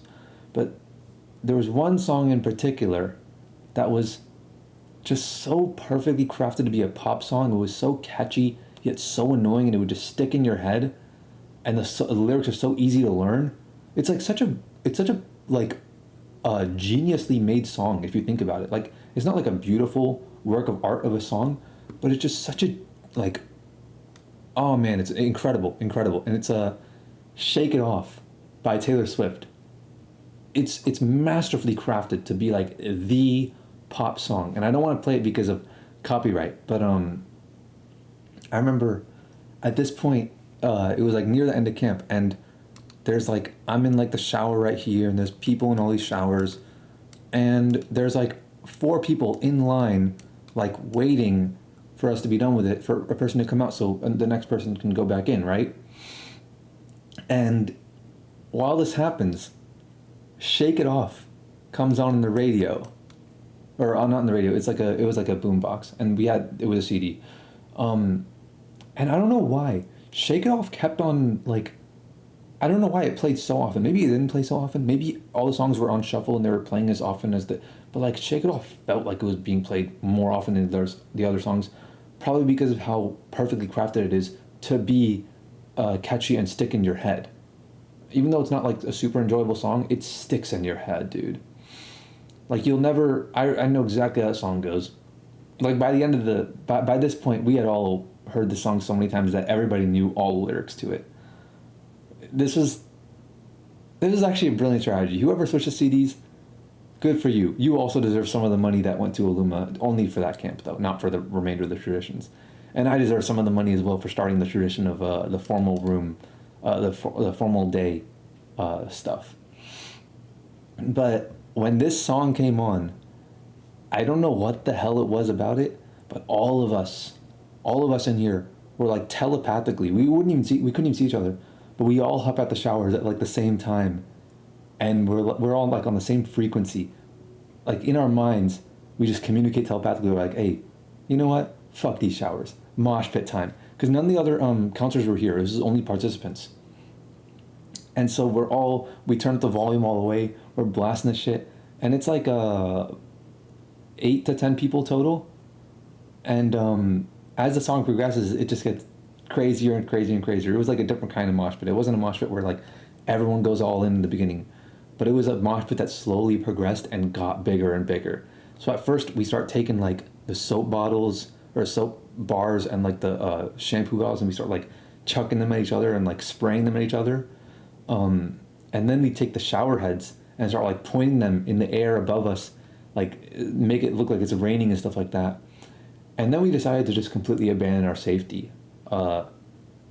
Somehow, unanimously, we just agreed upon that without even saying a word. Like there were no words spoken. Everything was spoken with energies.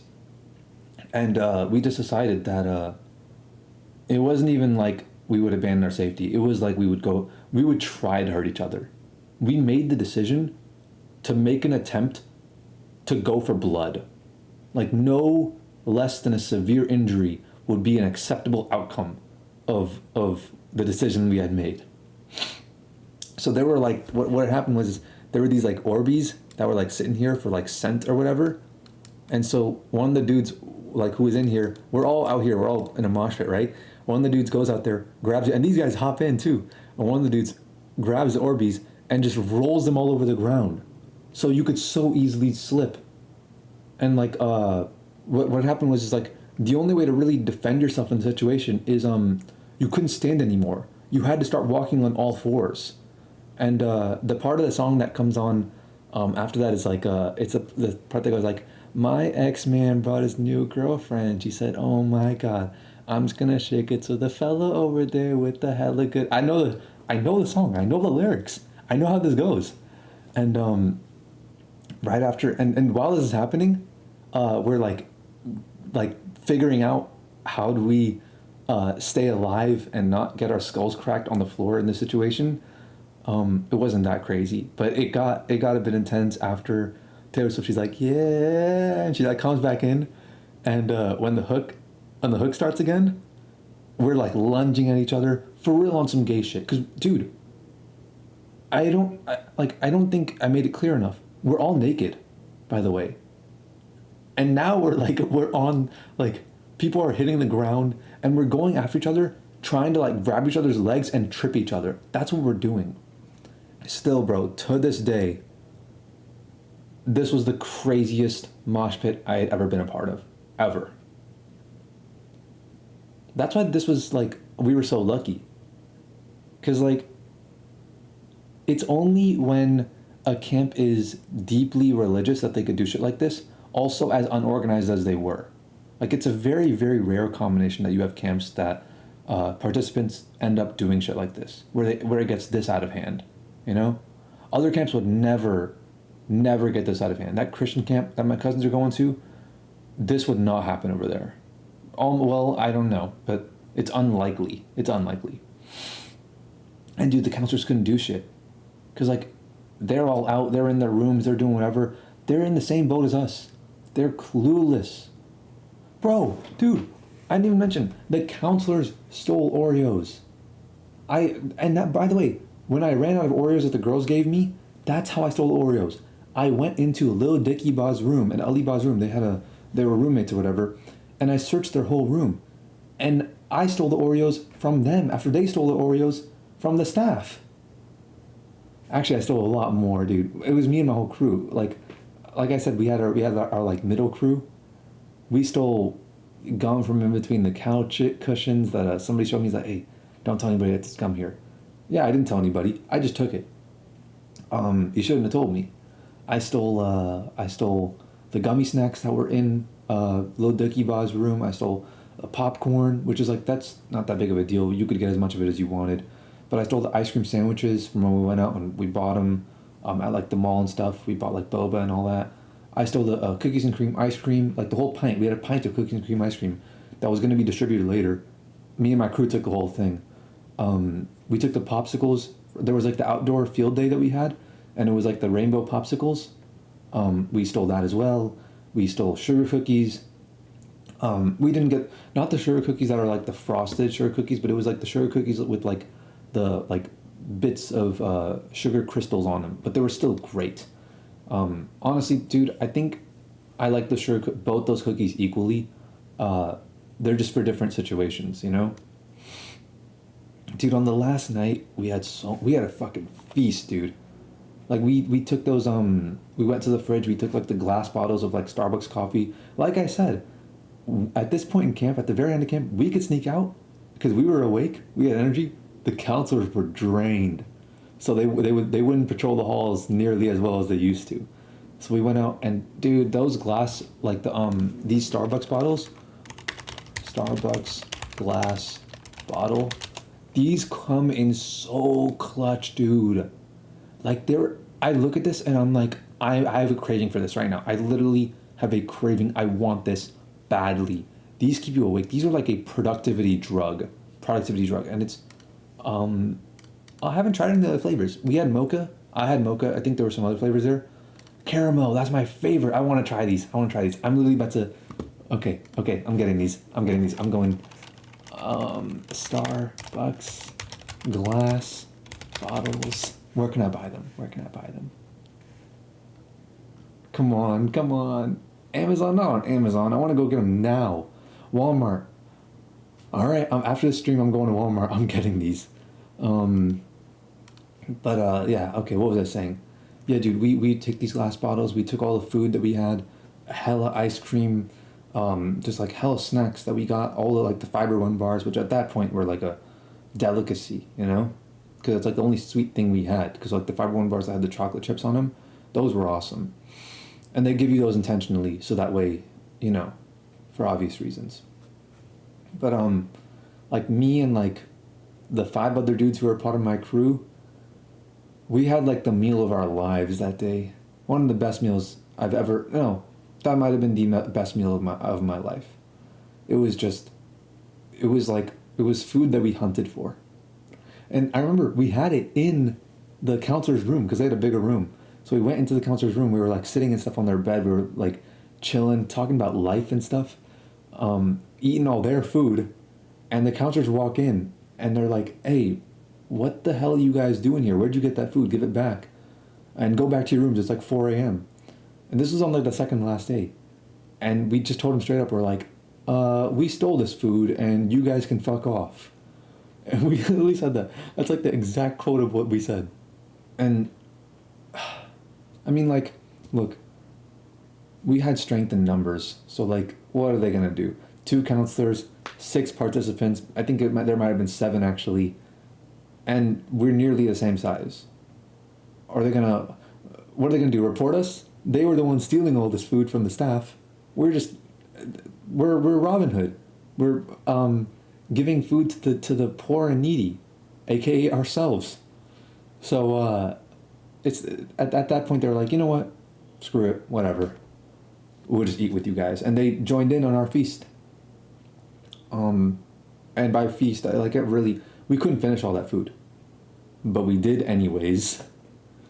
I think that was probably the highlight of camp. It was just all the shit that we stole.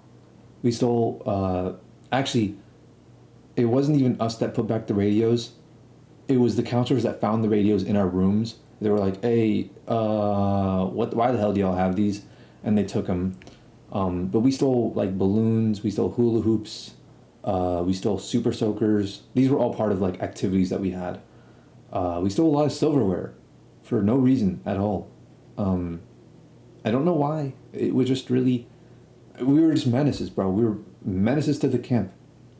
And none of them knew. This is what I mean. We stayed low key and we did all this shit. And it's like, if you have a spotlight on you, you can't get away with this. Because people will stick around. They'll follow you around. If you say, "I'm going to go to the dorms," when everybody else is, going to do these activities, people will follow you into the dorms. Unless you're someone who flies under the radar. Then you can go to the dorms, get a nice shower in, what's it called? Like plan out, do like a GTA heist mission where you go into like Lester's room and you plan out how the heist is gonna go. You do all this stuff. Like, if you stay under the radar, you can get away with stuff like this. And I knew that from the beginning, which is why I did it. And that's also why nobody from the camp probably remembers we did half of this shit. They probably they probably have no clue because we kept it low key. We didn't tell anyone. It's only like half the guys know we did this shit. But I don't think they know like specifically who. I don't even think they remember our names. And like the counselors knew that we were doing this because they would check the fridge and they'd be like, "Dog, where the fuck did all this like boba tea go?" and all that. So yeah. I don't think any of the girls especially expected that this sort of thing happened. I don't know if they knew. I don't know if anyone told them. I mean, all the people who were like getting in trouble were like the extroverted guys, the ones who stood out. But I didn't stand out. Me and my friends, I'm tying it all back now, bro. We secretly ran shit behind the scenes. And nobody knows it was us. And I guarantee you, none of the girls, except for maybe like Afia and like 2 out of the 4 Anushas, and obviously like Alima, but I'll get to that. But other than like a few of the girls, I doubt any of them remember who I was. I think if you were to ask them, they would literally not even recall me being there if you were to show them my face. That's how low-key I was about it.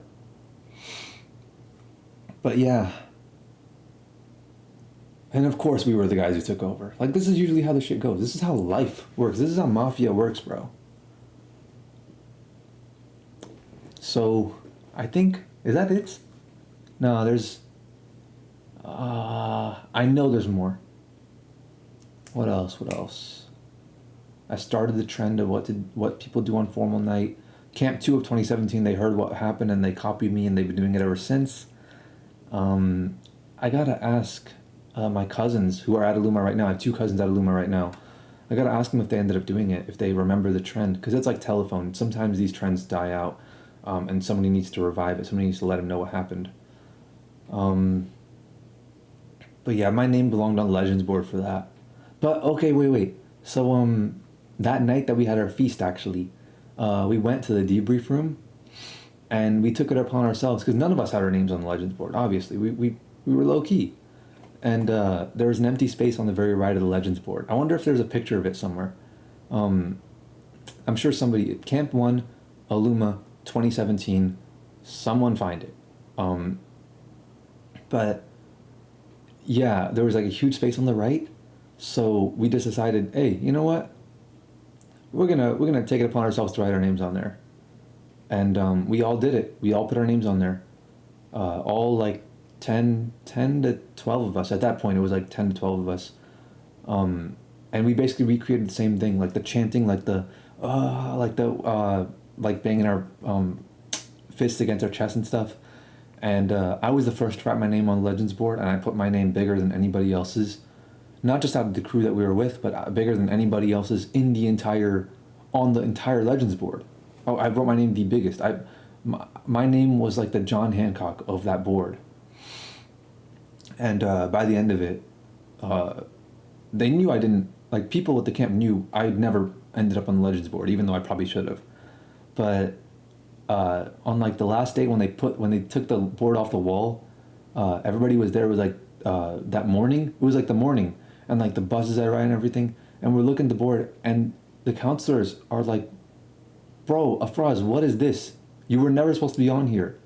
Why is your name 3 times as big as the next biggest name?" And it's just because I'm built different, bro. I didn't say that. That wasn't a meme at the time, but I had some cool comeback. Oh wait, I didn't even talk about. Okay, so first week I was with that dude. Second week I was with Aleem and the other dude.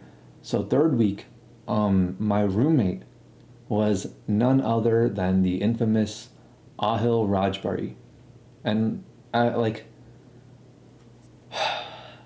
don't even need to say much about him. One of these days I'll get my cousins, Ali, Alia, and Shifa and Shania maybe, to like come talk about him. Damn, dude. I'm randomly like recalling stuff here and there because I'm in the zone now. But I know I'm forgetting a lot of stuff. There was just so much stuff that happened. I can't remember it all. Like visiting the mall, there was hella shit that happened over there. Experimenting with the most efficient way to eat the Oreos, because like here's the thing, I know how to eat Oreos the best way, because like we only got 2 a night. We got a small, like, basically shot glass of milk, kind of, and so what happens is, like, it was like one of those plastic cups, like the short ones, that people usually have for parties and stuff, but like for like younger people, and people like pour punch in them and stuff like that, you know. So we would experiment and we'd try to figure out, okay, how do we extract the most sweet flavor out of these Oreos that we possibly can, you know? Because there's not an abundance of sweet stuff here. So we got to figure out how to milk this, pun half intended. It was intended as I was saying it. But we got to figure out how to milk this for as much flavor as we can. So here is a strategy, okay? Here is the meta for extracting the most value out of 2 Oreos and a cup of milk. So what you want to do is you want to take the cup of milk, right? File, new, don't save. You want to take the cup of milk. Here's the cup, right? And the milk is like this high, okay? And you want to take the Oreos and you want to dunk them in there completely. And our Oreos were just big enough so that we can have it vertically, like this.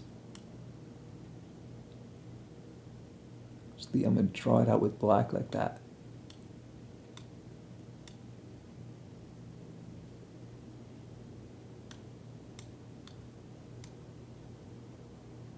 So that's the Oreo, and we could dunk it in, and it was like right up against the walls of the cup. It was like just barely up against the walls. And we just leave it there the whole time. And we do this like for the first Oreo, and then what we would do is we would take a drink of the milk. Is there a selection tool? There should be, right? How do I select? Resize. No. Select. Yeah, I'm so stupid. So we would take this and we would like, can I rotate? Shift. Damn, bro, Paint's missing a lot of features. But anyways, we would take it, we'd pour it, and as we're pouring, we get like half the milk in our mouths, and we'd also get the Oreo in there. And it was just soaked and it like melted. It melted in our mouth. Try it. If you haven't tried it, that is the best way to eat Oreos to get the most value out of it. Now, I think I would explain this to people and they don't get it. The thing is like if you're in an environment where there's an abundance of sweets, I think you'll think this is gross. Even if you try it, I think if you try it, you'll think it's gross. But if you eat sweets very like sparingly, if you're very sparse with it, and you only eat like sweets like once every couple days, every week or so, and you try this, and then you take a second Oreo, you dunk it all the way, and you sink it as much as you can, and you let it like melt in there basically, and then you like take a shot basically of the whole thing where the Oreo falls into your mouth, and it just melts in there. That is, oh my god, heavenly.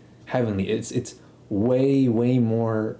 You're extracting so much value out of the Oreo than you normally would if you were just eating it normally and you were just sipping on the milk. You know, it's a totally different. It's like you're getting the value of like 6 Oreos in just from those 2 Oreos and that cup of milk. But yeah, that's the strategy. And it's not like super gross. Like it'll retain its shape, and you'll time it right to where it retains its shape, even when it falls in your mouth. But once it rests on your tongue, you could press it up against the top of your mouth and like just crush it super easily, because of how much is soaked in there. And then you could drink the rest of the few drops left of milk in the cup, and people would go crazy. Like they would like lick the inside of the cup and stuff like that just to get like the tiny bits of galactose, like just the little bits of sugariness they get from the milk, you know? Because we only got 2 per night, and those are the experiments that we did paid off. We did plenty of experiments on how to get the value out of it, and those are our findings. So you can learn from the labor and the effort that has been put in by the people before you. If you're going to Ummah or if you're doing something like this is how you do it. Oh shit! Wait, yeah, there's a lot of stuff I'm leaving out. Chuddy Patrol. So, Chuddy means underwear, okay? So we had this thing called Chuddy Patrol, where, I'm getting a call, hold up one sec. Let me mute myself.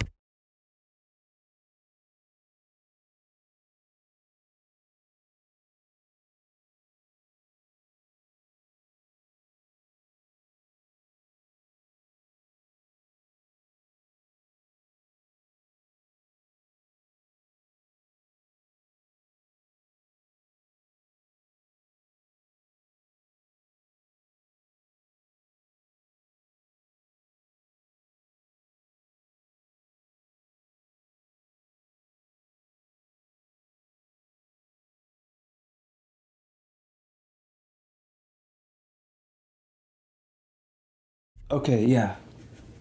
So yeah, I'm hopping on Discord tonight. But okay, so the Juddy Patrol, okay? So the guys had made a plan. There were a couple people who were like part of the crew, right? Who were part of the middle squad. Actually, they weren't part of the crew, but they could have been. They were in the middle where it's like they're kind of on the fence. They're not like super introverted, super extroverted. And they're talking. They're like part of a different crew, like Daniel and them, and they come up with this idea. Damn, this is so. I hate how like all the best ideas I never think of.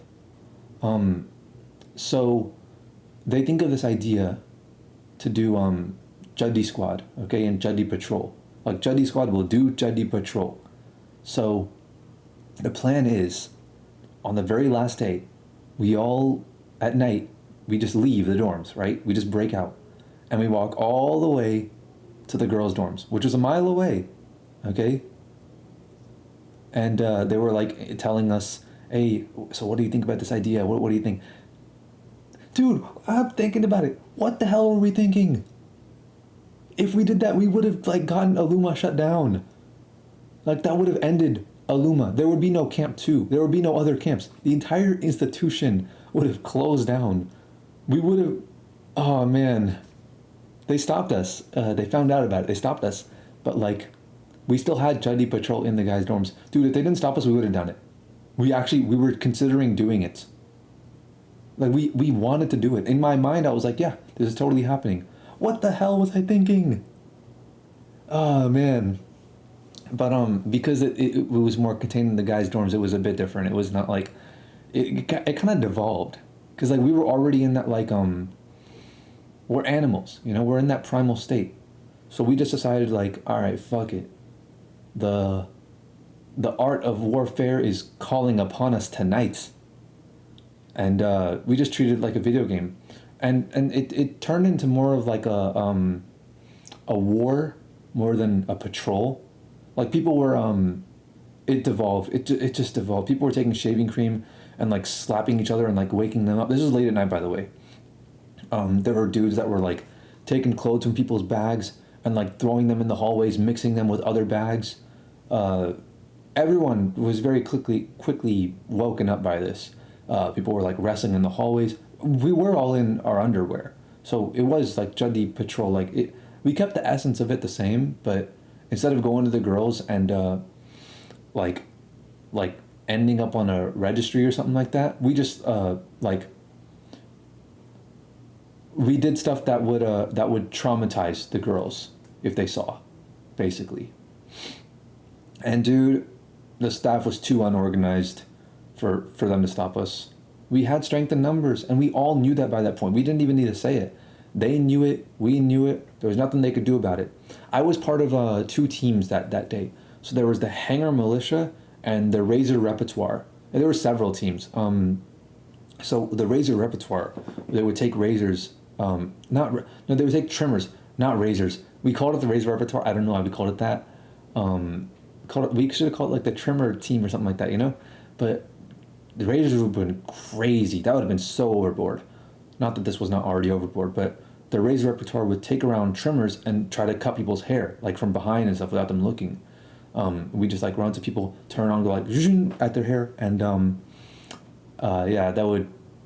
people got mad at the Razor Repertoire. We had a bad name for ourselves, but the Hangar Militia was it was a little less. It was like chances are, if you get hurt by the Hangar Militia, it would hurt physically, but it's not something that will be like long lasting, right? Because all they would do is they would use hangers as ammo. So they'd go into the rooms, steal everyone's hangers, and once again, this dude Nabil, bro, funniest dude ever. He went, he was having a hanger battle with like someone from across the hall, and that was one I was like, okay, no, I'm going downstairs. I'm not about to be a part of that one, and that one in particular, man, I should have been a part of that one. That one seemed like a really fun one now that I think about it. But he was having a hanger battle. They were like basically like throwing hangers from one side of the hall to another, and one of the staff members, who is like the scholar, right? That's what they call him, and he's like the head, like the staff member. He gets the biggest room in the whole place. He's like the head educator basically, and he's like the person that the Ismaili institution sends. Like, hey, your job is to make sure that these people, fall deeper and deeper into the cult of being a Muslim, into being an Ismaili. That way, they continue to give us money and give us 12.5% of their income for the rest of their lives. That's like his job, right? So he probably gets paid a lot, and it's like you weren't allowed to talk bad about him. He was older than everybody else. Everybody like respected him. He was like the Dumbledore of the crew, right? And I remember during this moment, he opened his door during this fight, and one of the hangers that Nabil threw just like skimmed right by his face. Oh my! I'm thinking about it now. Like in the moment, we were like, "Hey, it's whatever, you know. It's a occupational hazard." But if it hit his face, like if it actually hit his nose or something like that, this is an old guy, bro. Like Nabil probably would have got sent on a flight back home right there. Like right on the spot, people would have stopped and he would have been sent back home. Oh, and for like 20 seconds, I was also the flag carrier, which is like, there were a couple major flag carriers, but they let me be the flag. I was for like 10 seconds, which meant I was walking around during battle and I held up the boombox above my head while I was playing music, while everyone's battling it out, you know?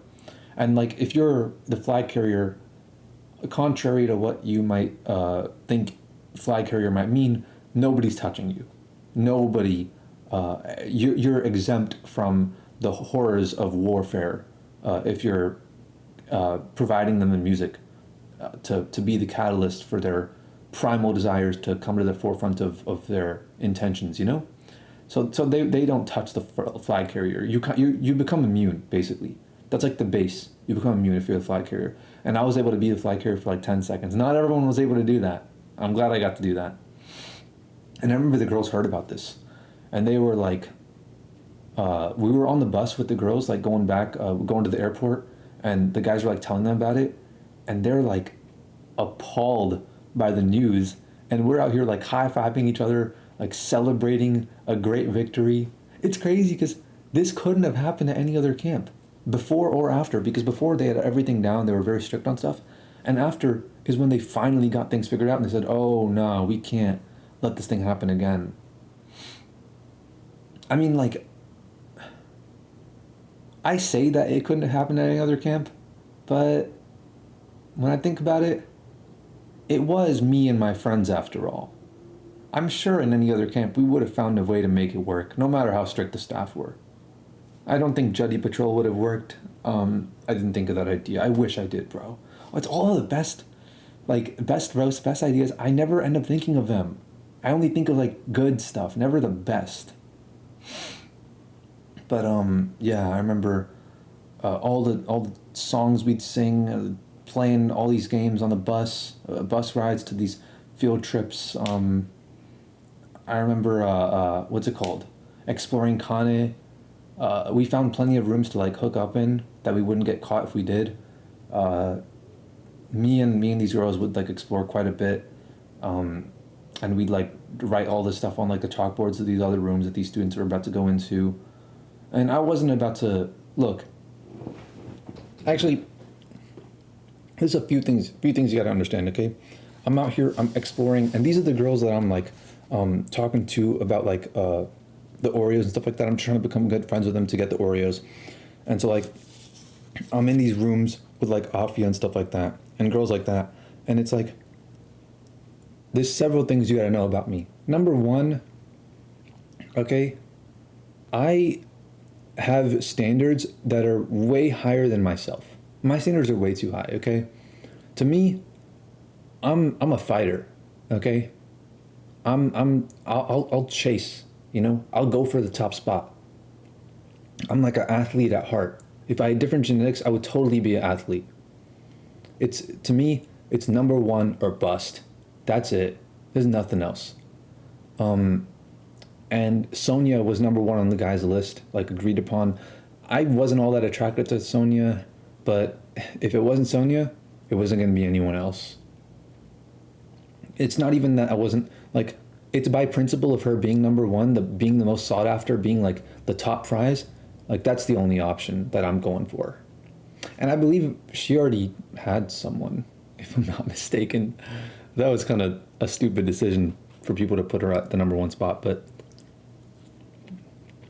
it's not like the dude was there, so. And besides, girls cheat hella in these kinds of situations on cruises and things like that. We were talking about the other day. If your girl goes to Ummah without you, I'd just break up with her on the spot. Like, girls have needs, and they're going to satisfy those needs one way or another, with or without you. So, yeah, if you're not there, you're getting cucked. That's really as harsh as it is to say. I'm gonna put it bluntly. That's straight up what's happening.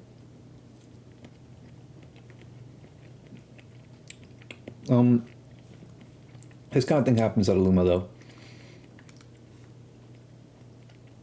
Like my roommate in the second room for the second week, not Aleem, but the other guy. He had someone like this girl had a crush on him. I forgot his name, dude. Why do I not remember his name?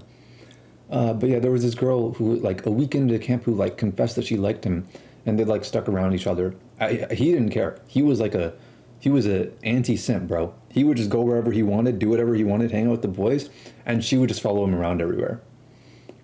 It's not like he like ever turned her down or anything. And I believed, if I remember correctly, they hooked up in the airport before their flights back to their respective cities. So it's like they had a flight to one city, and then before their flights to their before their connecting flights to the other cities, they hooked up before that in that airport.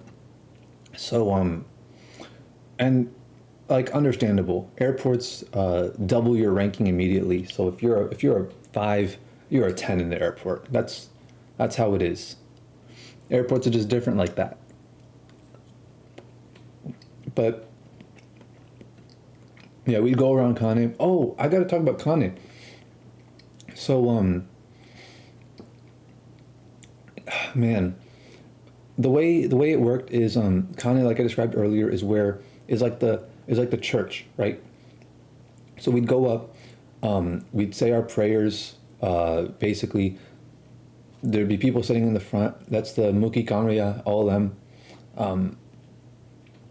And we didn't say the normal like you're supposed to go up to them after all the prayers said and like go to one of them and go like, oh, you're supposed to say your like do prayer, right? But we were like, they couldn't hear us because we were all quiet and we were like, titties, ass, titty, like we would just say some like random shit, and like they'd have to look there and they'd be like, yeah, I mean, like, and like it was so like that was actually really funny doing that, and I think the counselors knew we were doing that, but I don't think they ever had any proof because it's not like they could. It's like a very sacred quote unquote environment. They couldn't like get up and like stop us and like tell like if you mess up something, they can't tell. It's even ruder to tell someone to like stop or something like that. Like you might as well just like let it happen, move on, and just be done with it. You know, that's sort of how Kanye works. It's like a very I don't know what kind of environment because I see videos of churches like in movies and stuff like that, like Christian churches. It's not like that at all. It's a lot like it's separated by gender and stuff like that. It's totally different. We did a lot of like you hold the person's hand while you're saying the prayer, and we would like tickle their hands and stuff like that, like squeeze their hand and stuff, play thumb wars and all that. That's what it's like without phones. You just find ways to have fun, and you'll find ways, and ultimately those ways you find are much more fun than anything you could do on the phone. But the Zoomers wouldn't understand. Unless you've like been on a cruise or something. Oh my god, I'm getting another call.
Okay. So I'm done with the call now. I was muted.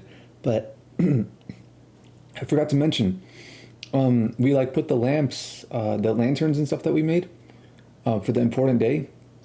The lamps, not yeah. So this was like the I don't know, like the fifth or sixth to last day of camp. It was like just into week 3. That's when we did that thing.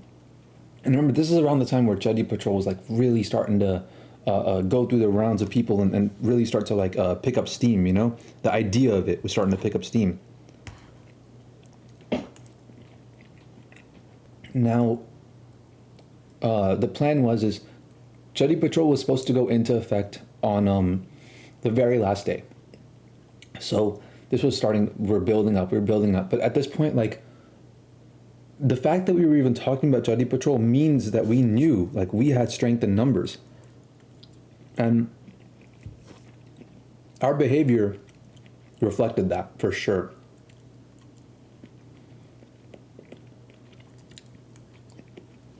Because, like, it's, like I said, it's a very, like, sacred, it's a very, like, you have to respect everything, you know? Like, it's a very serious is the right way to describe it. It's like you have to take off your shoes before you go inside. No shoes, ever. Like, no hats, no hoodies, no shoes, no shorts, no flip-flops, no exposed feet. Like, you have to be wearing socks, no phones at all, no talking, not even whispering. And it's weird because, like, to me, growing up, this is totally normal. But when I would tell, like, people at my school who are, like, Christians and stuff about this, they'd be like, damn, that sounds like some extreme... Because in church, like, people whisper and stuff, like, even adults. Like, the parents would be, like, whispering to each other, like, oh, there's... And people are on their phones and stuff nowadays. But it's like... And people are not separated by gender and all that sort of thing. It sounds barbaric when I say it, and people think it is. But to me, this was, like, just a totally normal part of growing up. This is just how it was. I don't think it really had any impact on, like, any sort of ideology or anything like that. I mean, I watched movies and things like that, so that's what took up the majority of my learning morality about the world and stuff like that, you know? But yeah, it was a very, very old school style of doing things.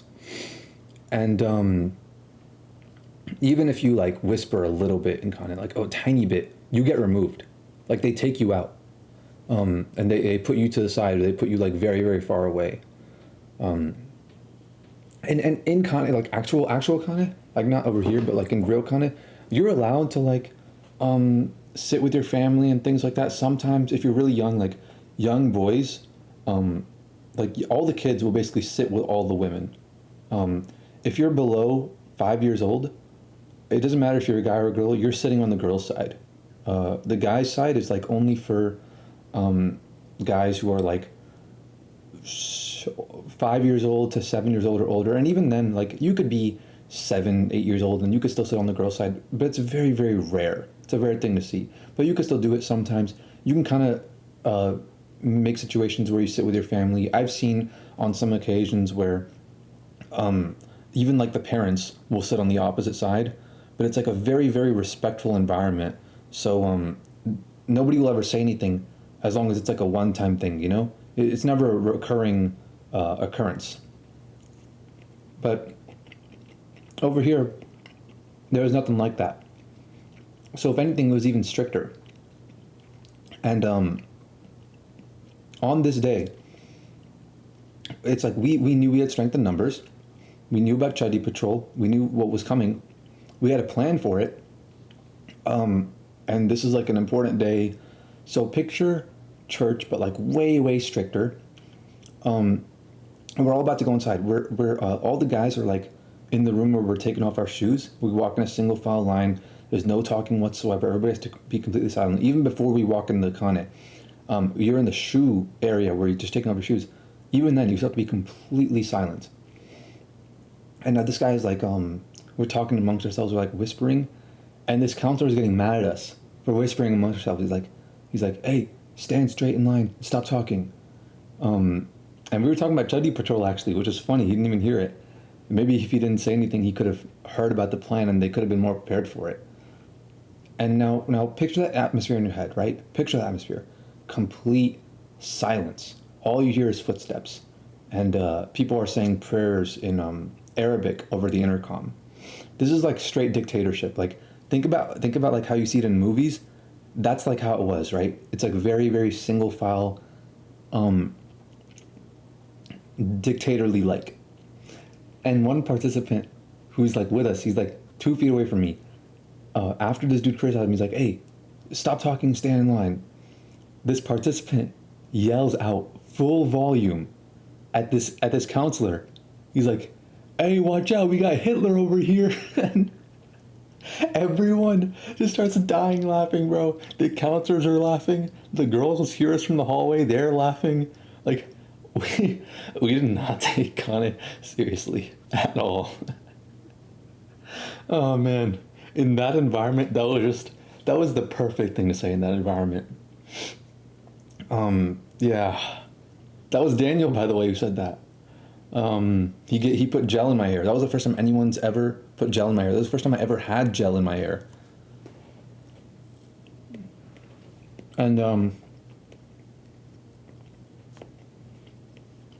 remember in Kanye, we all like, everyone has to do like a bunch of stuff, so we all take turns doing stuff, so that way no one like is exempt, no one can be left out of anything. And it's like we hate it, you know. This is not the kind of thing that we want to do. It's like, oh damn, it's my turn to say dua. I guess I'll just get it over with. We're kind of hoping that we'll be one of the participants, because they were unorganized. Not every participant had to say dua. We were kind of hoping that we didn't need to be the ones to say dua and all that. And there was like this like tasbih thing, which is like it's like a poem, which is the best way to describe it. It's like a 10 line like English thing. It's in English, and you say it like as like a prayer, like as a grace. It's like grace, right? You say it before you eat. You say it before you like leave a place. Like before Kane, like you say it one time. Like the person who's sitting in the front says it, and everybody takes turns being in that position. They say it, and then they dismiss. You know, it's a pretty frequently said thing, right? I don't know how to say it exactly, but it was like 10 like sentences or something like that. I had heard people say it. I didn't know how. And now usually you're supposed to ask somebody if you don't know how, and it's your turn to do it. But I didn't. I just assumed I knew. I don't know how I thought I knew. But I said lines like 1, 2, and 10, and that's it. I left out the whole thing. And the other person who was supposed to say something else right after me just continued on as if I didn't fuck up that whole thing. And everybody's like looking at me, and it's like awkward. And I'm thinking like, that was a lot shorter than I remember. And then I see people laughing, and I'm like, oh, I fucked that up, didn't I? I had trouble with the dua too, which the dua is like the main prayer. You know, like when they say Muslims pray 5 times a day, that's the prayer. That's what they do 5 times a day. It's, well, I don't know if everyone calls it dua, but man, I forgot so much of it. I fucked it up. I had to read it out of a book, and I still fucked it up because I would pause every time like I would come across something I couldn't read the word of. And I would like, you could hear the pages turn, and I would take like a break in between the pages turn, and like, dude, the girls were laughing at me for that shit. And it's like, that kind of felt bad. That kind of stung a little bit. The dudes were laughing with me. I respect that. Like, hey, you're one of the boys. You get what I mean. You probably forgot to do it too. And I know a lot of them did because everybody was reading out of the books. But the girls were like judging me. Bro, you don't even know half the shit. And now, look at you now. They're in college. They're all atheists. They all have like hella tattoos and piercings and all that. Like, they're like as anti-religion as they can be. And now if I talk to them, they'd be like, oh yeah, I'm sorry about that. You were ahead of your time. I shouldn't have been so like serious about religion back then. But the problem is not that they're serious about religion. The problem is that they just take stuff seriously. The problem is that now they're serious about being against religion. It's that now they're serious about like having all these like tattoos and piercings and being a rebel and going against what their parents told them and all that stuff. It's like, don't take any of it seriously. Don't take what your parents say seriously, and also don't take what your parents don't say seriously either. It's like these girls were just way too serious about stuff. And that kind of annoyed me. That kind of ticked me off, you know? Not a lot of things at that camp ticked me off, but that was one of them. But yeah, and the staff, like, they were staring angrily at me. I don't care about that. Like, that's gonna happen. And they chewed me out once we left.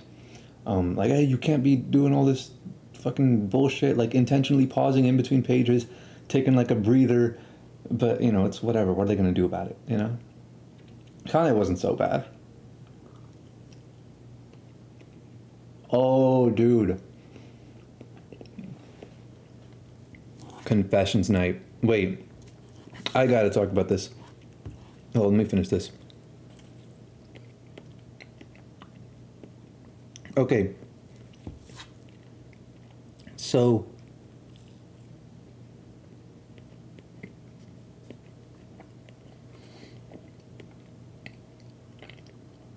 going into Ummah, I knew nothing. Except for, number one, there's Oreos, and my brother told me the optimal strategy is to trade Oreos for fan time. And number two, there's a thing called Confessions Night at the end of camp. It was like a day. It was like a day of a thing. And everyone knew about it. Like, we'd heard stories about it. And all these times where people would go to Ummah and they'd got incredibly close with their, like, Ummah family or whatever, right? They would always, like, go like, oh, Confessions Night. They'd always talk about these things. And that was one thing that really stuck out. That was, like, the thing that Ummah was known for, even more than the Oreos.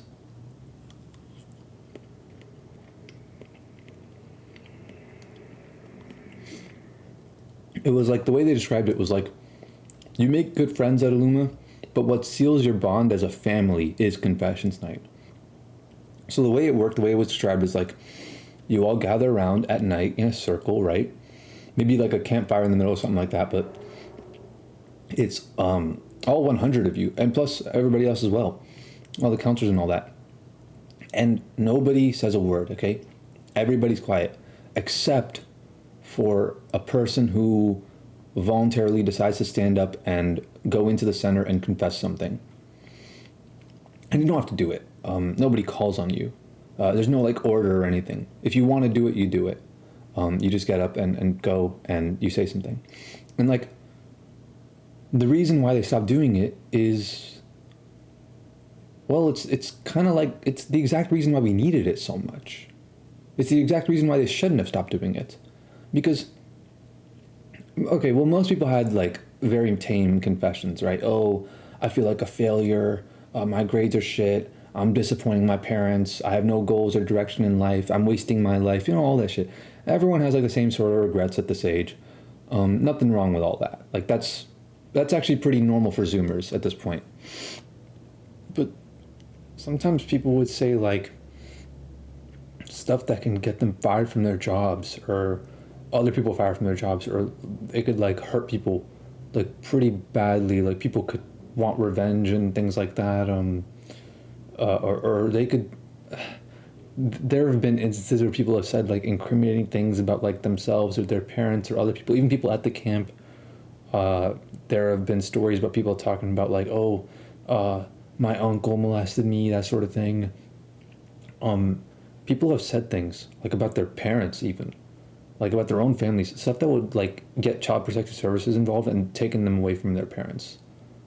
Like, people were in my brother's camp. People were talking about how like, oh, my parents had an affair, and actually at his camp, I believe there was a person who was like, oh, my parents had an affair, and the person who my mom had an affair with is that person's dad, and it was another person at the camp. And our confession that people were talking about, oh, I was diagnosed with AIDS, all that sort of thing. Like, there's a lot of it's deep. It's not for the faint of heart, for sure.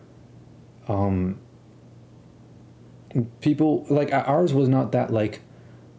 Actually, no, ours was pretty bad. People didn't say like stuff about other people in ours all that much, but people were more like, oh, I did a hit and run, and I ran away and I got away with it and all that stuff. So people were saying, but it's like that's actually a pretty common thing. But then again, cheating is also a pretty common thing.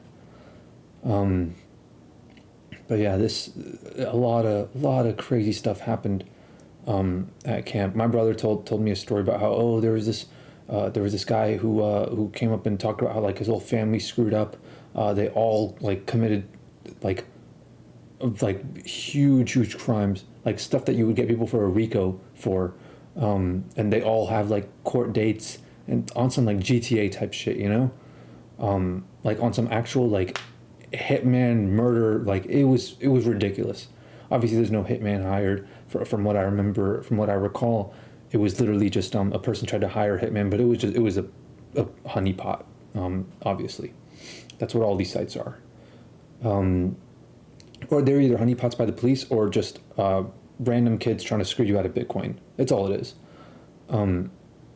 But yeah, these got deep, and like nobody, bro. We had built such a strong connection that people were not. It was really unlikely that people would be lying. Really unlikely. Like people, they let it all out at confessions night. Like this is probably stuff that they would never tell, and this is stuff that they probably thought to themselves that they'd take to their grave. And that if Ummah never happened, they probably would have taken to their grave. And in the moment, they're emotional, they're vulnerable, and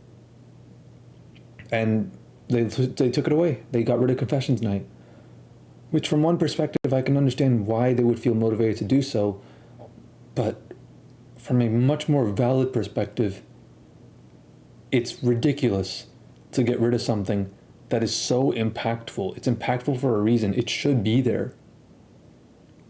You can't have the good without the bad. You're throwing out the baby with the bathwater. They did do like a similar. They kind of replaced it at our thing, with like two separate things. Number one, there was like a smaller group breaking boundaries type thing where there was like counselors that would like oversee it to make sure nothing crazy happened. Because like when the counselors are involved, it's like you have a bit of a filter on you. And also there was like this event where it was like we got in a giant circle. We thought it was going to be confessions night, but instead we like just it was like a bonding exercise basically where everyone passed the string around and connected the string to each other and like see look everyone we're all connected, and then people would like close their eyes and they'd ask questions like okay, tap the person. Tap someone if they made you feel good at some point during camp, and certain people would go around tapping other people on the shoulder if they did that, and everybody would keep their eyes closed, and then they would lift certain people up and they'd be like, oh, you go next, and it was like a very quiet thing. Like there was nothing. They're trying to throw out the bathwater. They're trying to get rid of the bad but only keep the good by basically not asking any bad questions, like keeping it very controlled. But sorry, you can't have your cake and eat it too. That was nothing, and everybody knew that. It was so like everybody knew about confessions night as well. Like people went into camp knowing about confessions night. Actually, we also did like a third thing because they knew you got rid of confessions night, you gotta back it up. You better have a solid replacement for it. So we did this one thing where there was like a inner circle and then an outer circle, and like they would be rotating, and you'd get like a minute to like talk to each person. That's not enough. And even then it's not like if you want to, there is no replacement for confessions night. You have to do it. It's just that like, I can see where they're coming from because of the damage that it's caused, like to the community. If their goal is to bring the community together, this is actually not like a viable long-term strategy. They'd rather the Somali community, as screwed up as it sounds, would rather have people take the bad things to the grave rather than let it out, because they care more about the money they earn from the collective rather than the mental health of the individual, which is what you're serving by confessions night. You're strengthening their mental health, but they're saying no, screw the mental health of the individuals. We don't care about them. We just want them to stay in the community. So we'd rather them take these deep, dark secrets to their grave. But okay, maybe I'm attributing malice where there really isn't any. But I don't think I am. I think I'm right when I talk about their motivations. And everyone even knows that. I think everybody would agree with me. That is their motivation. They want to keep people in the community because there's only one mandatory thing an Ismaili has to do. There's one. You don't have to go do a Hajj. You don't have to pray 5 times a day. You don't have to do any of this, like pray facing Makkah or whatever. You don't have to pray, like you don't have to, what's it called? Attend Khane. You don't have to do any of this stuff. There's only one requirement, absolute requirement of the religion. You have to pay 12.5%, 12.5% of your income to the religion, to Aga Khan, basically. So yeah, and I've asked so many people. I've asked my parents. I've asked uncles and aunts, and even the scholar. That is the only requirement of being a Muslim. Of not being of Muslims have like there's like a zikr thing, and it's like 2.5%, and there's like different things for different sects and stuff like that. But ours was 12.5%. I don't pay it, so I guess I'm not an Ismaili anymore. I've violated the one and only rule of being an Ismaili, which is not paying money, physical, cold, hard cash. And that's what they're after. That's really what they're after. There's a reason why it's the only rule. But yeah, it was still pretty intimate. Like when we made the bracelets and stuff, as stupid as I'm making it sound, it's because it's not a replacement for confession night. But I did wear that bracelet for like another like that we made out of the string. I wore that bracelet for like 3-4 weeks, a good amount of time, like a really, really solid amount of time. I didn't even take it off. I mean, I took it off like in the shower and stuff, but I knew I was wearing it and I put it back on after the shower. It was just a piece of yarn though, at the end of the day. I think I still have it. I don't wear it anymore. I haven't worn it in forever. But I'll show it eventually if I can find it. But look, even after all this, even after this like super long night of what is supposed to be a replacement for confession night, we all got back to our dorms, and like we're complaining. We're like, dude, this is stupid. Where the hell is our like one final hurrah, you know?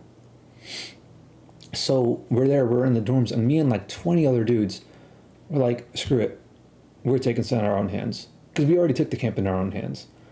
So we went to the debrief room, like just the 20 of us, and we had our own confessions night. And what was said on confessions night? I remember what was said, and I remember what I said too, and that is not my place to say. It was meaningful enough for me to remember that out of everything, but I could never speak those words. It's not my place to speak the words that I heard that night to anybody else. But I'll remember it for the rest of my life. So yeah, that was Ummah. That's really all I gotta say about it. I had fun. I probably had more fun than anybody else I know that went to Ummah. And nobody knew about it. All the shit that we did. We got back home, and I was added to the group chat. Not the Atlanta group chat. The Atlanta group chat forgot about me. But the 2017 Camp 1 group chat I was added to. And then at some point, I think it was like the next year, actually. No, it was like that year. It was like, that was the summer. We did this in like June. Actually, we did this literally like around the time where I'm streaming this right now, because right now is when Ummah Camp 1 is happening. But this time in 2017. And I made some like 9/11 joke in the chat on 9/11. I said like, happy 9/11 anniversary, everybody. And people got mad at me for that. You have to remember, the whole reason why we went to Ummah is so that they can push propaganda on us, like, oh, jokes are bad, Orange Man bad, Islam good, Muslims good, Khabib Nurmagomedov good, Conor McGregor bad. Like that's the kind of thing that they were like instilling deep within us, you know? As much as they could, at least. I mean, okay, they didn't say the last part. They didn't say Conor McGregor and Khabib. They weren't on that wave yet, but they weren't far off. And you know what? The next year they probably did.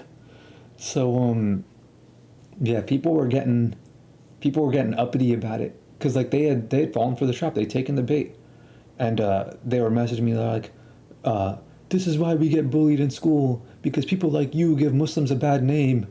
And it's like me, I'm I'm making fun of the Muslims that give us a bad name. You sure I'm the one? You sure I'm the one that's giving you guys a bad name? What about the people actually doing 9/11? So yeah, I'm not even Muslim actually. Like, I don't believe in half of these things. I like at least on a literal level, which is what they expect you to believe if you're a Muslim. And you know what? These people aren't Muslims either. They go out, they get tattoos, which is against. You're not allowed to do that as a Muslim. They smoke. You're not allowed to do that. They drink. You're not allowed to do that. They'll even eat pork, which, like, is a very easy thing to not do. It's a very easy thing to avoid. It's not nowhere near as addictive as vape and smoke and drink. It's nowhere near as enticing as that. You could just say, "No, I'm good. I don't want to eat the pepperoni pizza. I'll just take the pepperonis off and eat the cheese." But they'll still do it anyways. None of these people are Muslim either. They're just fooling themselves, basically. They're just role playing is all it is. It's just delayed role play. They didn't role play enough when they were kids, so now they got to role play when they're older. And now they need a lot more of it to feel satisfied. But yeah, I roasted Muslims. I left the group chat after that. They tried to kick me out, but I left anyways before they could. And I left with a bang. But that one was intended. And whenever I say bumts, it's always one pun intended. But even when I say pun intended, it's probably not intended. But I leave all my group chats, actually. I get kicked out or leave all my group chats, especially with the smileys. But it's cool because I exit with style. Which reminds me of another group chat I exited with style. I can't believe I forgot. So there was this girl at Ummah, and she was pretty high up on the list. I was shocked. To me, she's kind of... I thought she was attractive when we were younger, but as I grew up, I'm like, oh, she's kind of like a thought. She's kind of gross, you know? She's kind of like off limits. Like she's got an aura to her. Like if I stand too close to her, I might catch a disease or something. You know? That's kind of what it was. There was a lot of fakeness in the way that she looked and the way that she acted. But yeah, she was like, I think on the guys list she was like top 5 or something like that. You know, top 3 even maybe. You know, so yeah, I saw her at Ummah, and it had been a while before that since I last saw her. We grew up in the same khane, and I was me. I was a rebel. I was a pain in the ass to all my teachers. Barely anybody liked me. My earliest memory of her actually is the last day of a class we had together, and she goes, "I'm glad that you're moving to this place. I hope I never see you again for the rest of my life." She literally said that to me. And that's my earliest memory of her. I don't remember her in the class. I remember the class, but I guess, I mean, she didn't leave much of an impression on me during that class, but I guess I left one on her. So much that she would say that. But then again, it's not like that crazy that she said that, because she's kind of like a toxic person in general. She's the kind of person who couldn't take criticism, but will dish it out just as easily. Like I'm not criticism. She can't take insults at all, but she will like say like deep cutting insults to the core of a person's being at them with like no empathy at all. And that was crazy. A crazy thing to say. I hope I never see you again for the rest of my life. That's such a cruel thing to say. I would never say that to someone. Well, it didn't really work out for her the way she wanted. So, see, going into camp, I knew she already didn't like me, right? I think that's obvious because of what she said. And also, she really didn't like me because even though before that we had like never talked before, like for a while before that. Remember the story I told about Camp Mosaic about Anusha Charania? This is Alma Charania. This is her little sister. I'd already pissed off Alma's older sister, and she was aware of that. And she even threatened me at one point. But like, that happens all the time, it's not that serious.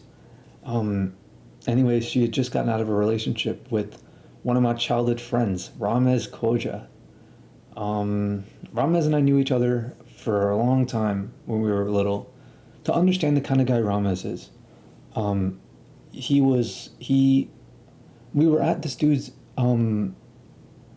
sixth or seventh birthday party, right? Seventh birthday party. I was 8 years old. He was 7. Okay, I'm a grade older than him, and this dude is 7 years old. He doesn't have an older brother or anything. He doesn't talk to the older kids, and he's showing us the names of all these porn sites. He's like, bro, I have them all here. He shows us like porn sites that don't even exist anymore. He shows us RedTube and Pornhub and all that stuff. He's 7 years old. He's 7 years old. And it's not even normie sites like that. He shows us a couple normie sites, but the majority of the sites are like stuff I can't even say the name of. At 7, he just learned how to talk. How are you saying these things just after you learn how to talk? And all of us would be watching it, and then he would out of nowhere go like full 8 mode. He would just go 8 mode. He would be like, bro, I just want to fucking smack that ass. 7 years old, horny motherfucker, bro. He showed us like the craziest like fetish shit. He showed us like a grandma getting fucked and all that. Like, there was nothing vanilla about his personality, even when he was 7. I've never seen someone that horny in my life. When I think about it, there's never been a person I've ever known that horny in my life. He has such little self-control. But we had some good laughs as kids. But yeah, I stopped talking to his entire grade level when they like stopped inviting me into their homes for like birthday parties and stuff like that. I'm not exactly sure why, but they just stopped inviting me to places. But it's whatever. But oh, dude, wait, hold up. Wait. To put into perspective the kind of guy this was, this is the only remaining picture I have of him. Should I get the seatbelt system cut from my car? It's really annoying because I don't even wear a seatbelt anymore, and it's just a constant high-pitched beeping. That is the last remnants of anything I have, any picture or anything I have with Ramez. Wait a second. Alima was dating a guy younger than her, a year younger. Wait, they started dating when she was 12. Ramez was 11. Damn, that's crazy. And yeah, I shouldn't really speak. Okay, I should stop. I shouldn't speak on someone who I haven't spoken to in years. We might like still be friends to this day, you know, if we met up again. But I'll just say like literally what happened, not like anything about his character or anything, but on a literal level, he cheated on her. Okay. Actually, I will say one thing: cheating shows a very lack of self-control. But man, that was crazy because he cheated on her with like 6 other girls. And what's funny is that after he cheated on her with every girl, they still got back together after that, which let me know like, oh, Alma's not that high value of a girl, you know? She looks cool. She looks like cute, right? But she's not a very like a high caliber, high tier girl, you know? She's not one that I would like I don't know how you would describe it. I wouldn't be proud to. She wouldn't make a good wife. That's what it is. She'd make a good like girlfriend. She wouldn't make a good wife, and that's what I do it for. So. And what was crazy? It was crazy is during camp, one of the girls that he cheated on her with was this girl named Anam Ali, and I showed a picture of her earlier, where she was like Muslim was giving her a piggyback ride and stuff like that. Or in the pictures. That was Anam.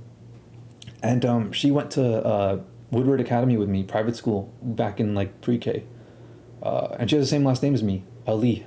So in all of her classes that she didn't have with me, she was the first on roll call. except for when we had a class together, and I was first because I was first alphabetically in the whole grade level. Like there was like I would say like 48 or so kids or something like that, and like the entire graduating class. Woodward Academy, for those of you guys who don't know, it's actually a pretty familiar school, like nationwide. It's a pretty acclaimed school.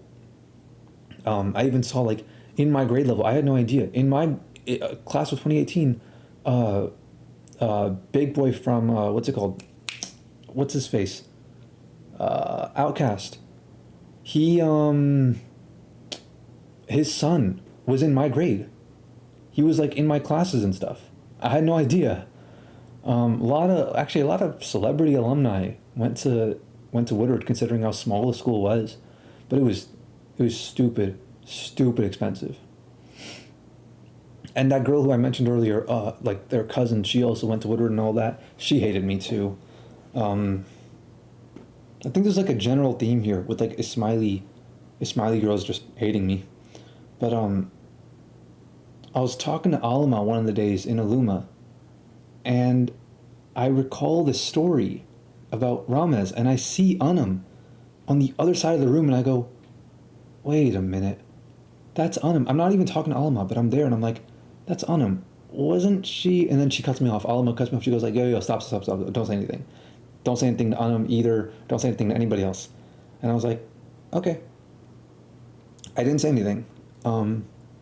Like actually, I mean, I may have mentioned it in passing, but that's it.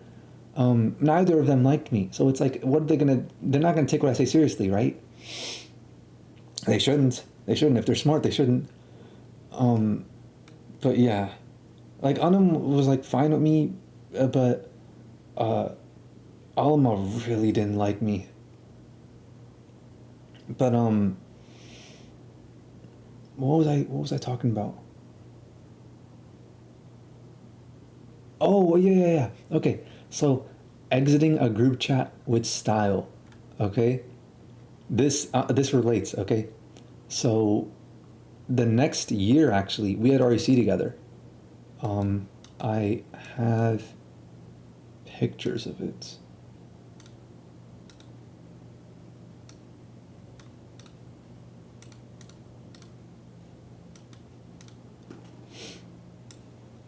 So here it is. So this was the class. This is a picture. What a shit picture, dude. Dude, look at the noise in this picture. Holy hell, dude. Look at the loss in quality here. Look, it's you're blooming like mad, dude. Use somebody else's phone. But I mean, at least I don't know what's going on here. This is as dark as it gets, right? Lower the contrast, phone. Like, why are you introducing this much noise into a scene this bright? Whatever, man. I don't get it. I don't know what phone this was taken with, but... Oh, Snapchat. Okay, never mind. Snapchat, yeah, you're gonna introduce filters and noise into everything. So this is, Arish, whatever, and that's Arsh. Don't get them confused. They're two different people. This dude I used to talk to a lot when I was little, but he just stopped talking to me one day, and I'm like, okay, fine, whatever. This is Ursh. He's like, we had crazy laughs together, bro. Like, this dude and I have like a very, very similar sense of humor, and I was able to make this dude laugh consistently, easily, effortlessly even. That's me right there. Dude, I gotta tell stories about Ursh, about like the chalk, what's it called? The pool table and all that stuff, about like when we were in the house, all like playing truth or dare and all that. That was fun. And here's Raheem, of course, t-shirt and jeans, well, shirt and jeans. Nice, I respect that. I should have done that. This is so stupid. They made me wear this, but I should have done this. We should have been the only two. This is what I mean. Like, sometimes, like, we're squad, but sometimes I don't like. I gotta go above and beyond. I gotta stop doing whatever they tell me and just like go and wearing a t-shirt and jeans. I should have worn like my tuner coat shirt or something like that. That's Shez. I believe that his name is Shez. These are the teachers, Amir Ali and some, I don't know, but this dude right here, he damn, I don't remember his name. This is Arisha Captain. I talked about her in the school stream We had REC quite a few times. It's really cool that her last name was Captain. That's like the coolest last name ever. That's even better than Emily Best's last name. This is Cheyenne. I don't remember her name, but I remember her. This is Sarosh. She went to SCAD, Savannah campus. And her older brother, Amin Mita, still talk to them occasionally. Like, once every, like, I don't know, 6 months or so, he shows up, pulls up to the place. This is Sanisha, who I mentioned earlier. And this is Alma. So yeah, this was the class. Why does she look so small in this picture? Like, I get, okay, no, perspective, but like, damn, that's some perspective shift, huh? It's like weird. She looks so much more than them, but she like is. Like, these two are kind of chunky, you know? Maybe I shouldn't. Oh, okay, so, okay. This dude right here is this dude. I knew because I wanted to buy Supreme drops from him so I could resell it. So I labeled him just Buy Supreme. I should have saved his name. And I gave him a ride back, and he sent me money through PayPal, which is like, that's so weird. Why would you send money through PayPal? Use Venmo or Cash App. Venmo literally is PayPal's version of sending money for free from peer-to-peer. Well, not peer-to-peer, from person to person. It's literally owned by PayPal. That's the whole purpose of it. Whatever. But he goes, bro, I dropped a song, Servin' and Swervin'. Shit is garbage. I wonder if it's still on SoundCloud. I doubt it. What else? So that, oh, this was also, I ditched the REC class, go hang out with, Sahil right here. We go to Subway. This was also a part of the REC class, I believe. This was like a thing that, that we did, like, while this REC class was happening. The dude was like covering up the camera with his finger, the cameraman. I don't know how he didn't see that. Is he not looking through the viewfinder? But yeah, that was actually, we didn't even have REC together. I went to a different Khanate. I just changed my class to the Duluth one because Zoeb went there. So I was like, screw it, I'm gonna go hang out with Zoeb. And Raheem went there too. But Raheem like he never showed up to class like that. It was only after I showed up there that it's like, hey, let's all hang out, you know? So we'd all leave. Raheem, I made a bad turn and he crashed his car into mine, but that was totally my fault. That happened during REC when we were ditching. It was like, okay, class was from like, I don't know when it started. I think it was like 6 to 9, but I don't know when it started because we showed up every day at 8:45. I know it ended at 9 because that's when we'd show up just to like get attendance, you know? And I would just show up. It's not like I was getting attendance. I would just show up just because I was hanging out with Zoeb. And now eventually I just kind of integrated myself into this class because even though I was hardly a part of it, I was just as much of a part of the class as Zoeb was and Raheem was. So they added me to the group chat, the GroupMe group chat. This is all GroupMe. Smileys like to use GroupMe a lot. And one day in this group chat, like I see the messages occasionally. I never actually post anything. And I post a meme. And me and Zoeb and Raheem just stay posting memes in it. But I think like the last straw was like, this was like all over the course of like a week or two where I'd start posting memes. And then one of the memes that I put in there was like a person in a jail cell and the dude at the outside is like looking in at him. And the captain is like, oh, when Amir Ali, who's the teacher? He's like, oh, when Amir Ali catches your friend and you see him stuck in REC or something like that. REC is Religion Education Center. It was just a meme at the end of the day. Because sometimes the teacher, Amir Ali, would like see us walking by, because we'd ditch and we'd be outside and stuff like that. And sometimes he'd see us walking by and he'd open the door and be like, hey, come inside class. I see you're here now. Oh, wait, no. I have it. So...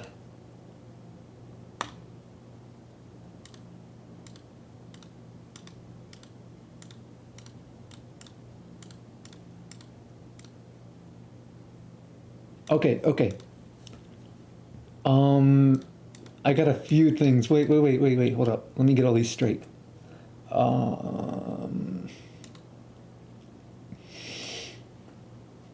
Okay. Look. So this is all around the same time. So this is the meme I post, okay? When you escape, I should have cut this white bar out. When you escape Amirli's lectures, but your homie's still trapped in RC. Because, like, this is, look, right here. This is the kind of thing that would happen. So I'd be outside. That's Zoeb. That's Zoeb in there, and I'd be recording him. That's the owl meme. He just said that in there. And I'd post stuff like this. Like, you guys stuck in REC, because I'm out here on the highway, just doing my thing. And then, oh, this is one of those moments where they're like doing this thing. You see the way they act, bro? Look at the way he's moving. Like, they're all like, they're super animated. Look at the way he acts. That's Raheem right there. And the dude sees me.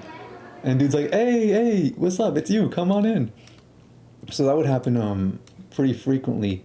In fact, Zoe posted this meme in our group chat. I don't think he posted it in their group chat because, like, I had already got kicked out for that. But he posted this meme in our group chat. It's like, when you escape REC, but your man's still in there.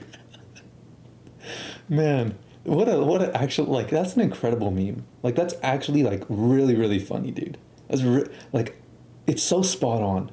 It's not like a ironic, it's not like nowadays you see the memes just like covered in like 70,000 layers of irony. It's just like, hey, this is what's going on, bro. I just thought I'd make a joke out of it. So I posted that first meme, the dude in prison.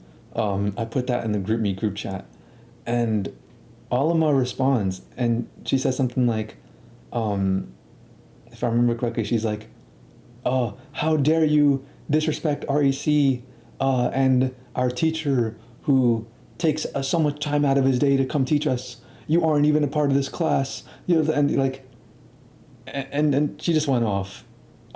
She was like she was enraged. And it's like, you're gonna be angry, you're gonna take stuff seriously around me?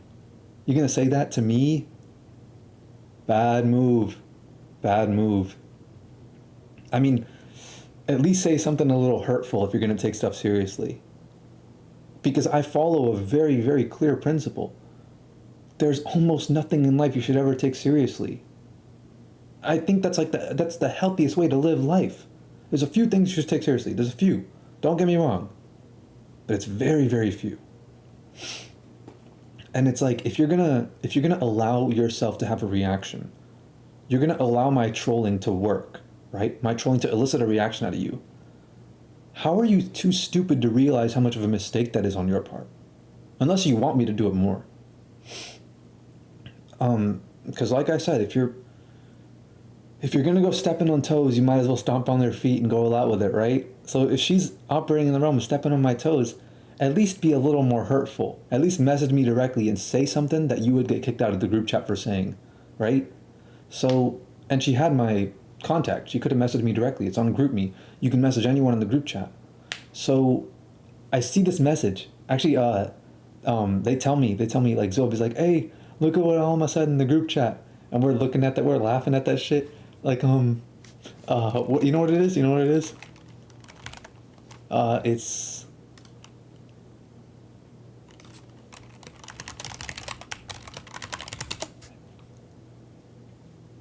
this is what it is. It's like, Hey, y'all, come look at this. oh God, that's not the, let me see the original. Hey, y'all, come look at this. So that's basically what happened when we saw Alima's response in the group chat. She was pissed, dude. She was like, she was steaming, bro. Steaming. Malden, steaming, all the words for it. I don't know what other words for it. I gotta watch more Twitch so that I find more related words to being mad. What else? Coping. I don't know. But yeah, she was losing her mind. And we're outside and we're ditching class when we see this. I don't know why she sent this like during class.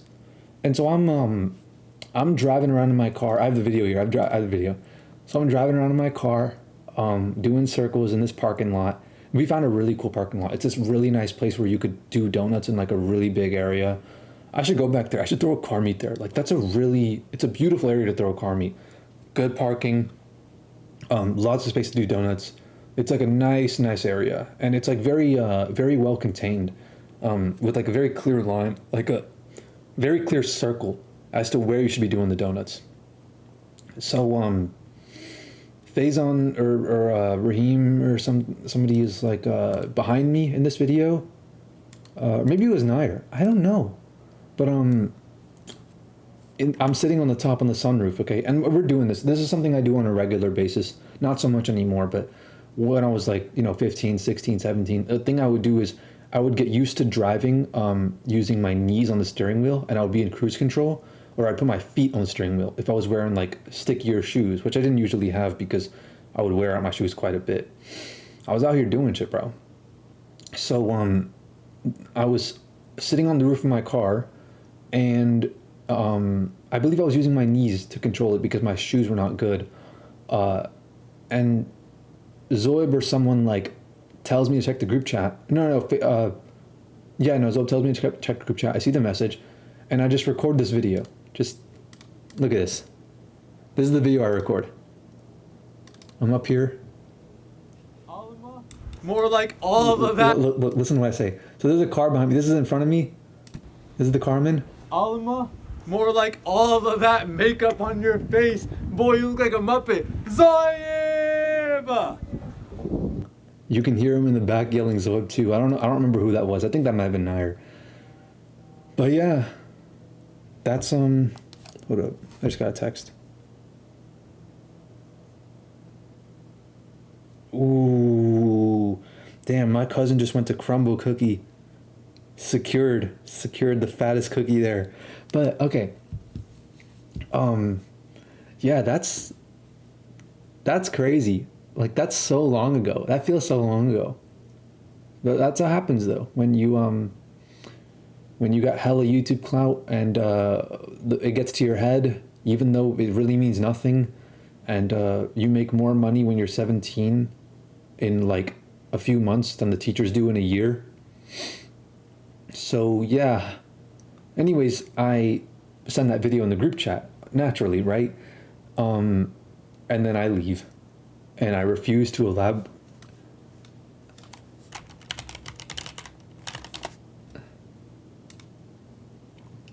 I send the video in the group chat, and I refuse to elaborate further. All they need is the video that I sent. No extra information needed. But yeah, I'll never simp for a hoe, okay?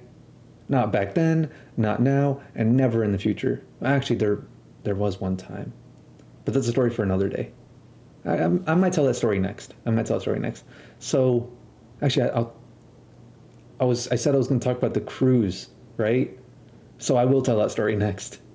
So I leave the group chat, and I don't bother to stick around to see her reaction. And that right there, my friends, that is how you leave a group chat. So apparently, after that, I thought this was over. I thought this whole, like, shenanigans was done, right? This tomfoolery had ended. Apparently, this spread around. Word got around that I did that. And people were messaging me. Like, people from Ummah were messaging me because, like, they knew Alima from Ummah. And they were telling me, like, oh, you should apologize for this. And, like, first of all, to be clear, to the people who went to Ummah with me, if you're watching this, I know I kept this a misconception this whole time, but I'll clear it up right now. First of all, I don't even think the joke was original. I think I stole that diss from Faison because I didn't even know she wore makeup. I don't even know what makeup looks like. Oh, wait. Nah, dude. When visiting Texas, like a year later, like two girls from Ummah came up to me and they're like angry with me that I said that. Keep in mind, this was an isolated thing. This is sent in the REC group chat with like 12 people in it. Not the Ummah group chat with like 120 people. Bro, I don't know why she decided to fucking tell everyone in existence that I roasted her. There's no possibility. There's no other possibility. Like, I never told anyone. Well, I mean, now I did with this, but oh wait, no. There's a I got a call. No. Okay, so one day, this was quite a while later. This was like months later, months down the line, and I'm with Mohsen, right? And he's in my basement. We're playing table tennis. We're eating that Tuscany pasta from Pizza Hut. Shit's amazing. And we're just talking about life, you know? And Mohsen gets a call from that dude earlier. I mentioned Mohsen, I mentioned Eunice, right? Eunice went to Ummah with us as well. See, a lot happened at Ummah that's like, I need reminders for this sort of thing because I know what happened. It's just hard to recall. It's like a fill in the blank test. I need a multiple choice test. You know, if you can jog my memory a bit, I'll remember what happened. So we're chilling. Eunice calls Mohsen, and we all start talking. He puts it on speaker. We all start talking, and this comes up, and he's like, "Oh, Faraz, why'd you do this?" And I ask him, I'm like, "Okay, how does everyone know about this? Like, how do people who I've never even met in my life start like messaging me about this?" And Eunice is like, "Bro, everyone knows. Alima told everyone." Or he said Ali told everyone. She didn't call herself Alima. She called herself Ali because Alima sounds too close to Aluma. That was your excuse, but that's not true. It's because brown girls want to act like white girls, and brown guys want to act like black guys. But that's none of my business. And you know I'm right. You know I'm right. You all know it. You've all seen it. Every brown guy gets the same haircut. Same, like, line up in the front. Like, the way that Aleem looked in that picture. Same every single time, right? They're always hiding their widow peak. Fade on the side. On both sides, usually. Same clothes. Buying the same, like, old BMWs and, like, shitty G35s with a straight pipe. And, like, blasting, like, shit mainstream rap, constantly smelling like weed. You've all seen it. You all know what I'm talking about. So like, yeah, that's the secret to how brown people operate. If you want to know how like how to tell if a brown person's a normie, if they're a brown girl, they'll act white. They act like a white girl. They want to be a white girl. And white girls in America want to be black. They want to act. They want to be a part of the culture. They want to be a part of hip hop. They want to do all that stuff. So they usually act black as well. And they won't act like themselves. You know, they won't act. They won't speak with any. Like, I think I speak with a little bit of I sometimes speak a little bit too fast, but that was not intentional. I swear to God, it was not intentional. But I try to speak with like a very clear voice, right? I don't have an Atlanta accent, like the way a lot of these hood dudes, they'll speak in like a very difficult to understand accent. I understand it, but I make a point of speaking like the way they would call, like they'd be like, "Oh, you talk like a white person." I make a point of that because I want everyone to understand me. So I try my best to make sure like I am talking the way that I want to talk, right?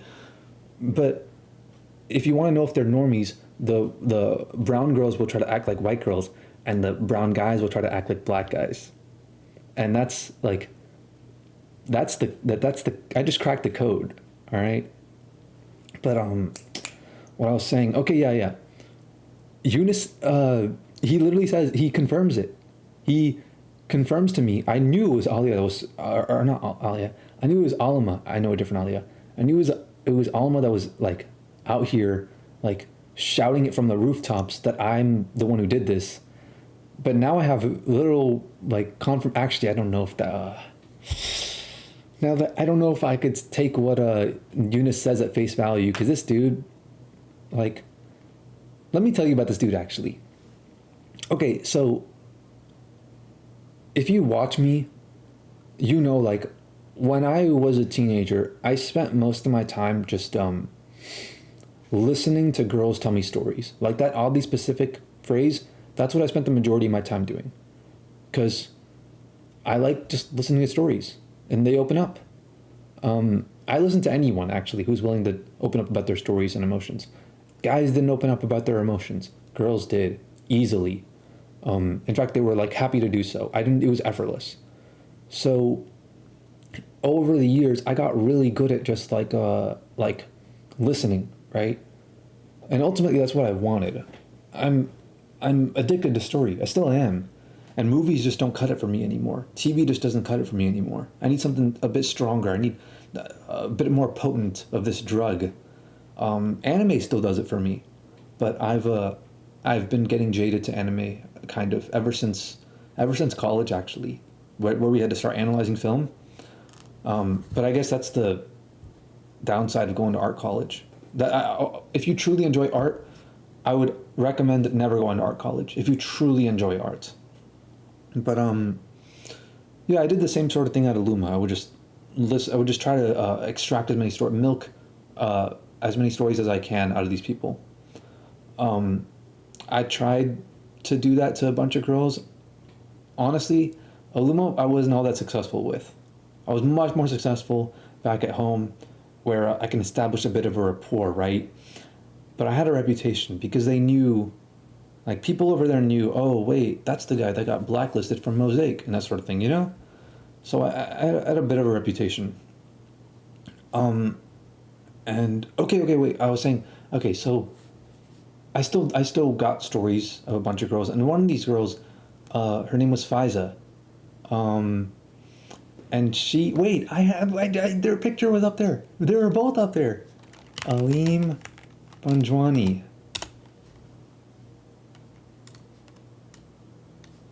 Tagged.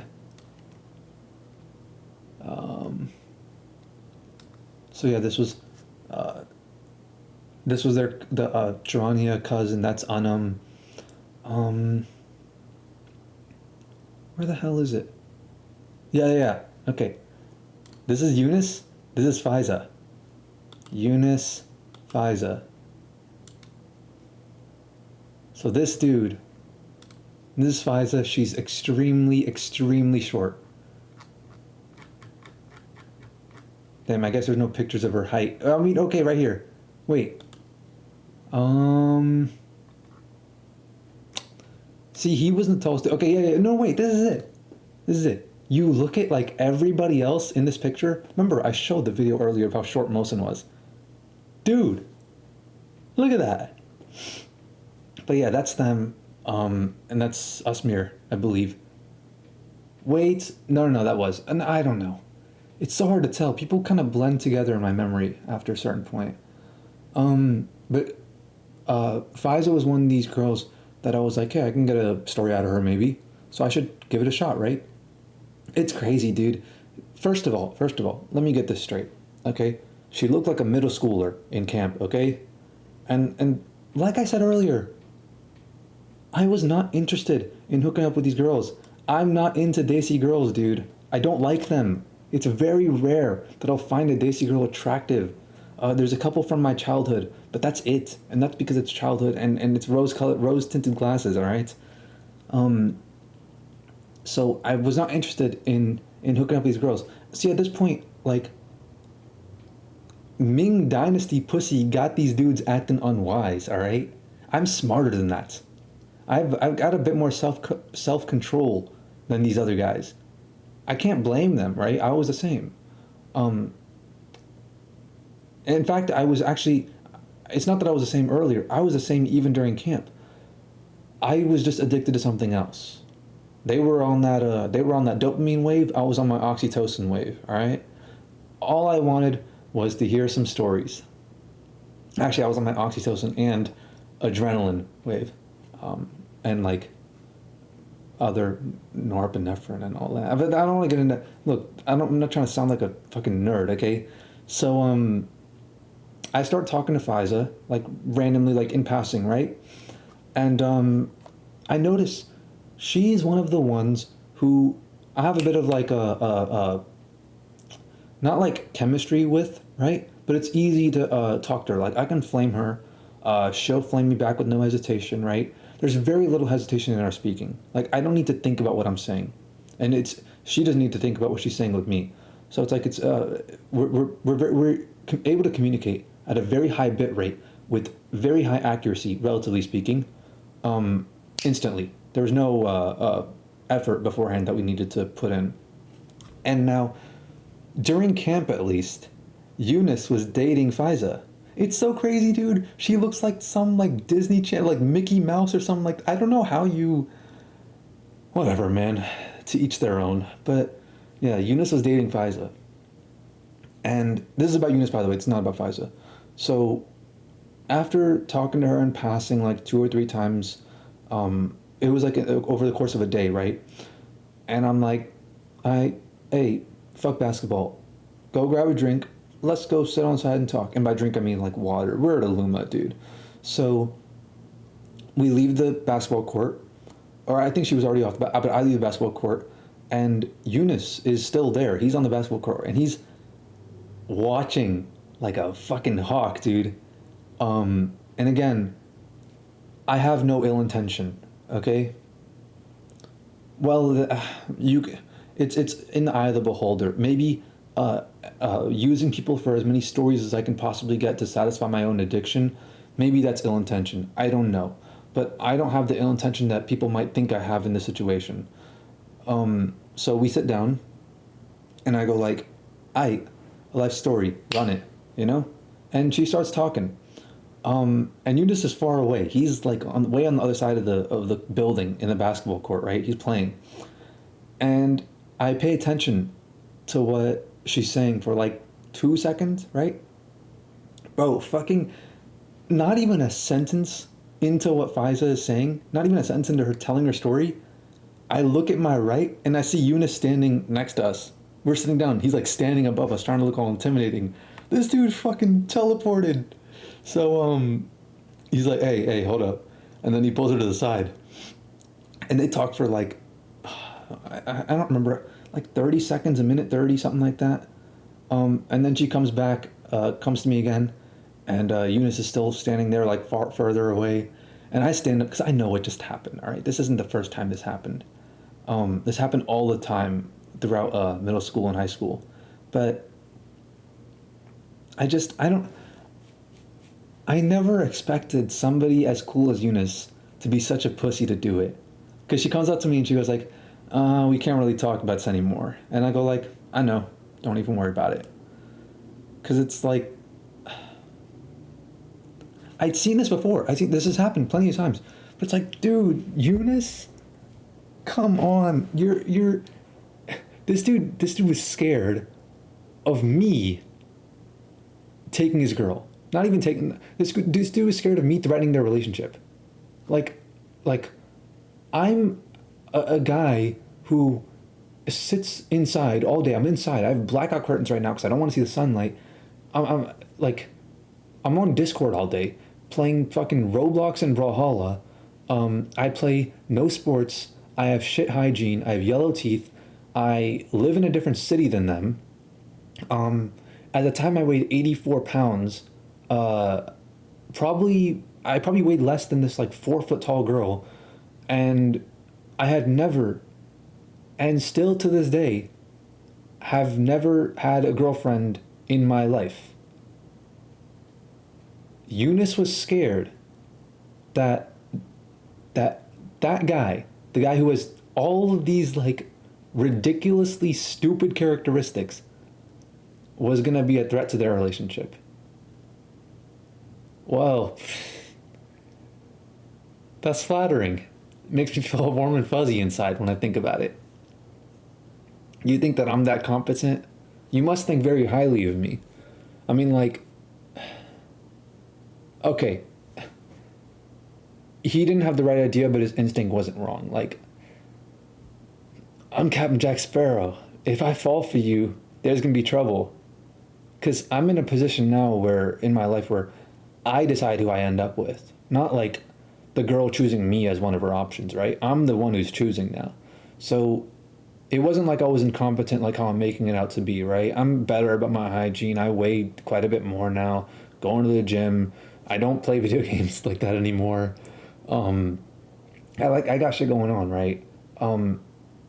And most of all, I had experience talking to girls, like hella experience. Like I knew what I was doing, okay? There was no way I was screwing that up. Eunice will embarrass himself 1,000 times in front of a girl before I embarrass myself once because of how much experience I have. Way more than him, 100%. And he had the wrong idea, but his instinct to keep his girl away from me, that was a smart move on his part. Not in the context of Aluma. I'm not such a horny bastard that I'll like try to like fuck a girl who I met like literally that day. But yeah, if I decided to,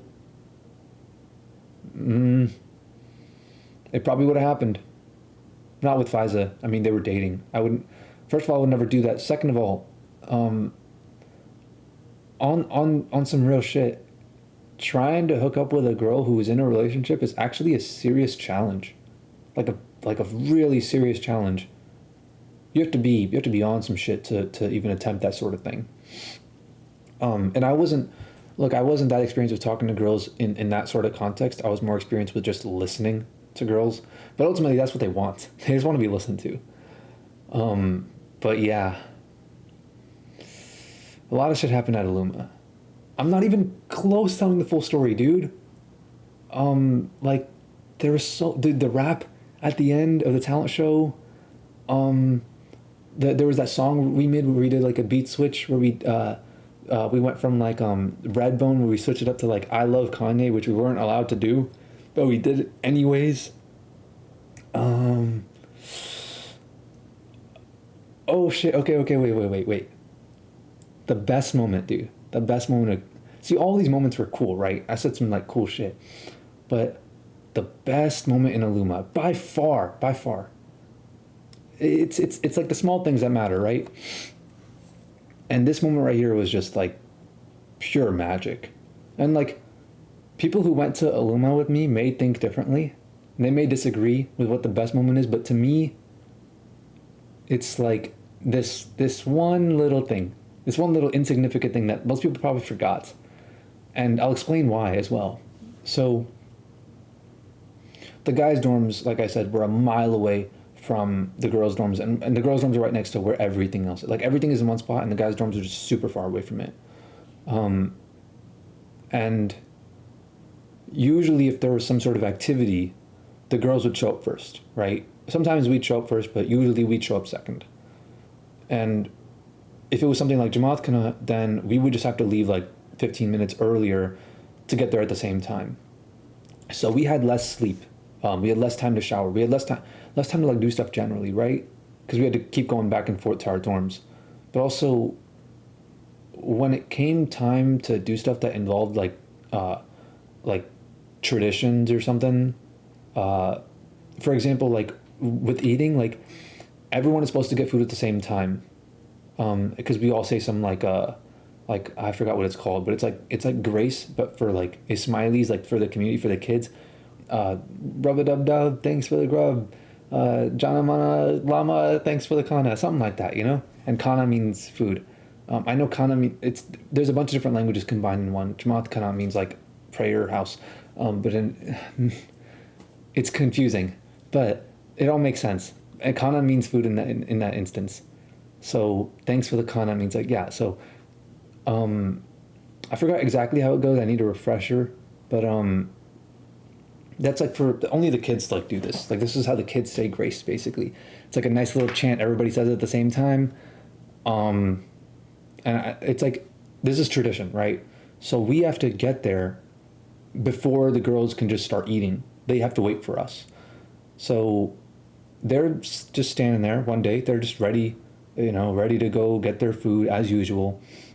Except this time, for some reason, and I still fucking have no idea how this happened. We were probably like, we were talking about some like Indian movies and stuff, right? And just like bopping random soundtracks and I don't know, something like that. I don't know exactly how this transpired. So there's like this like large room that connects all the dining halls. Like there's like the downstairs one, there's the left one, there's the right one. Let me get rid of this picture. Let me see what the deal is with Eunice. Damn, he looks exactly the same. Bro, this smile looks so fake. The smile looks copied and pasted. This looks like a deep fake. This dude's smile is huge. Look at how, like, tall it is. Dude, this is what I'm saying. They all look the same. They all look the same. Same haircut, same fashion sense, same clothes like Gucci and all this stuff. Same. They all try to like ice themselves out. They're the same. They're normies, bro. This is what I've been saying. I've cracked the code. And there's a bit of a new meta now. But yeah, it's evolving. But yeah, that's how it is. Is there any pictures of people that I know on here? He lives in a different state, so I doubt there's anyone I know. Maybe in tagged.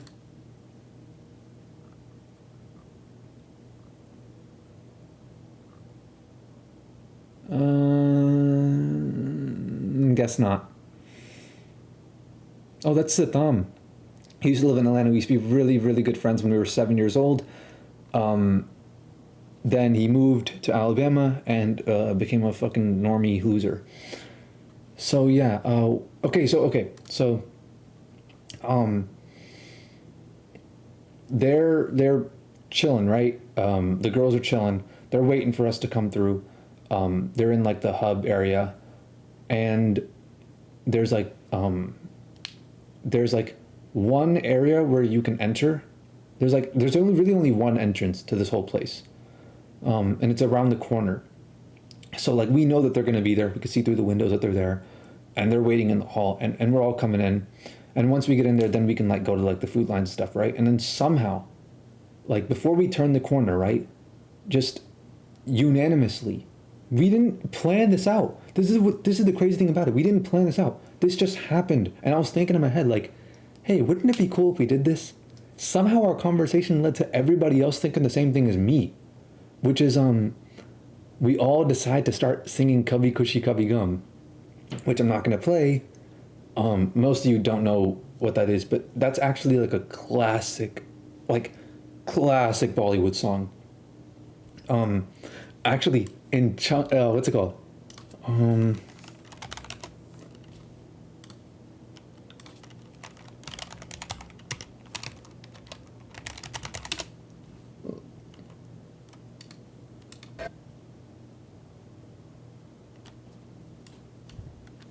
Okay, so look at this.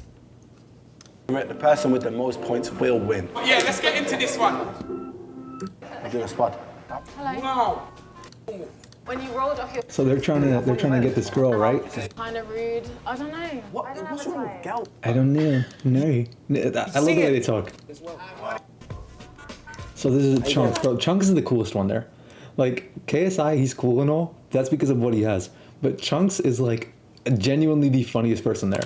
What's her name? Nyla. Very nice name. Hey, like, look at that name, bro. Chugs. White chugs. I'm gonna just tell you a fake story then. Alright, go on. So there was one night, yeah. That's a dead story. Damn. He's getting on to me like that. Hey. That's why I like her. That's why, yeah. Nah, Chunks, don't get comfy with my one, please, brother. You should know just off how I was moving, that's me.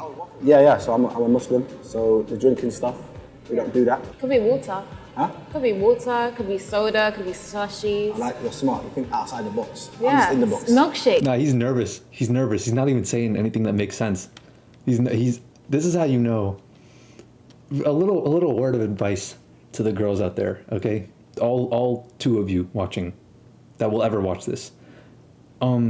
If a guy is good at flirting with you, he doesn't really like you. He's not really, he has to be nervous around you. It doesn't matter how good they are at flirt. They could be the god tier, most excellent flirty, like the legendary flirt master, right? But if he actually truly likes you, he's gonna be terrible at flirting. He's just gonna be talking like in word association mode, just be saying shit. That's what's gonna happen. I like her. Nyla. And you know there's scientific backing behind that. Like, there's actual scientific literature backing up the fact that, like, if a guy likes a girl, he'll just go brain dead when trying to talk to her. Where are you from, man? You look different. Indian. Flavors. Indian. Just Indian. I love Some it. other things, but Indian. Okay, cool. So do you like Bollywood? Definitely a lot of other things. Good? Yeah. Man said like Bollywood. What's your favorite film? Gabi Gushi Gabi Gum? Huh? You like that? Yeah, Kabhi Khushi Kabhi Gum. That's it's like a crazy well-known classic. He probably doesn't even know any Bollywood. Like, he probably just said that because it's like such a like legendary. Like everybody knows what that is. And it's sung like, it's the beginning part is sung by a girl. It's like kabhi khushi kabhi, like that. I can't sing, but like, you know what I mean. That's like how it goes. That's like how the intro goes, and then it gets into the song, right? And then it's hype as fuck.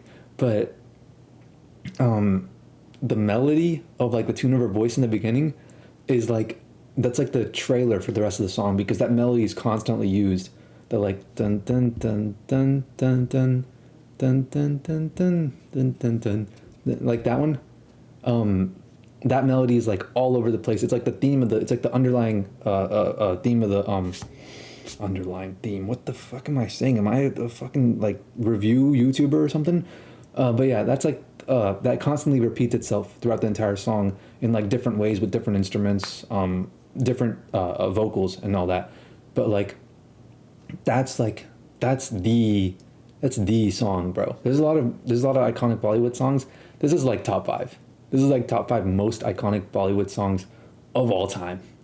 It's a movie too. It's a movie, and the song is from the movie, and they're both super iconic. Kabhi Khushi Kabhi. I watched it when I was a kid, a bunch of times probably. But yeah. Even dude, the shit's been sampled hella actually. I remember back in the SoundCloud days, producers like this dude, Codeine Boy, the beat dealer, who made like something with Chief Keef and Young Chop, like Gorillas or something like that. Not like Gorillas in the no, not like that, but like a different. It was something different. But he contributed to some beat or something, and I believe it was Codeine Boy, the beat dealer, like 7700 was the name of the beat or something. So, somewhere along those lines, right? 1770, something, I don't know, something like that. And in that song, he actually sampled it. He's like, Kabhi Khushi, and then it goes crazy. And so it's like, it's a really popular thing. A lot of people know it. And we all, like all of us, no matter how like whitewashed we are, we all definitely know it, right? That's like a part of being a Smiley. Like, you know this. This is part of being Indian, that's part of being Desi in general. Like, you know this song. And remember the memes, like 2018, 2019 memes where it was like all like boys locker room type stuff where like everybody would simultaneously sing the Halo theme while T-posing? That was 2018, right? So we did that shit with the exact same energy. We'd walk in there like a cult, basically. We were so coordinated in the way that we caught these girls completely off guard. Because when you do things like this, it isn't the action itself that is interesting. It's the reaction that lets you learn a lot about a kind of person, right?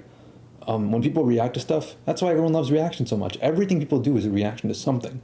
Gaming content is a reaction to the game. Is a reaction to watching a personality you know play the game and things like that, you know? All content is reactions. And so when interesting things happen, when things unexpected happen, you catch people off guard. Watching how they react is really, really insightful into the nature of their character, right? It's just filmmaking 101. But I can't even describe how amazing that was. How like the energy was in the room.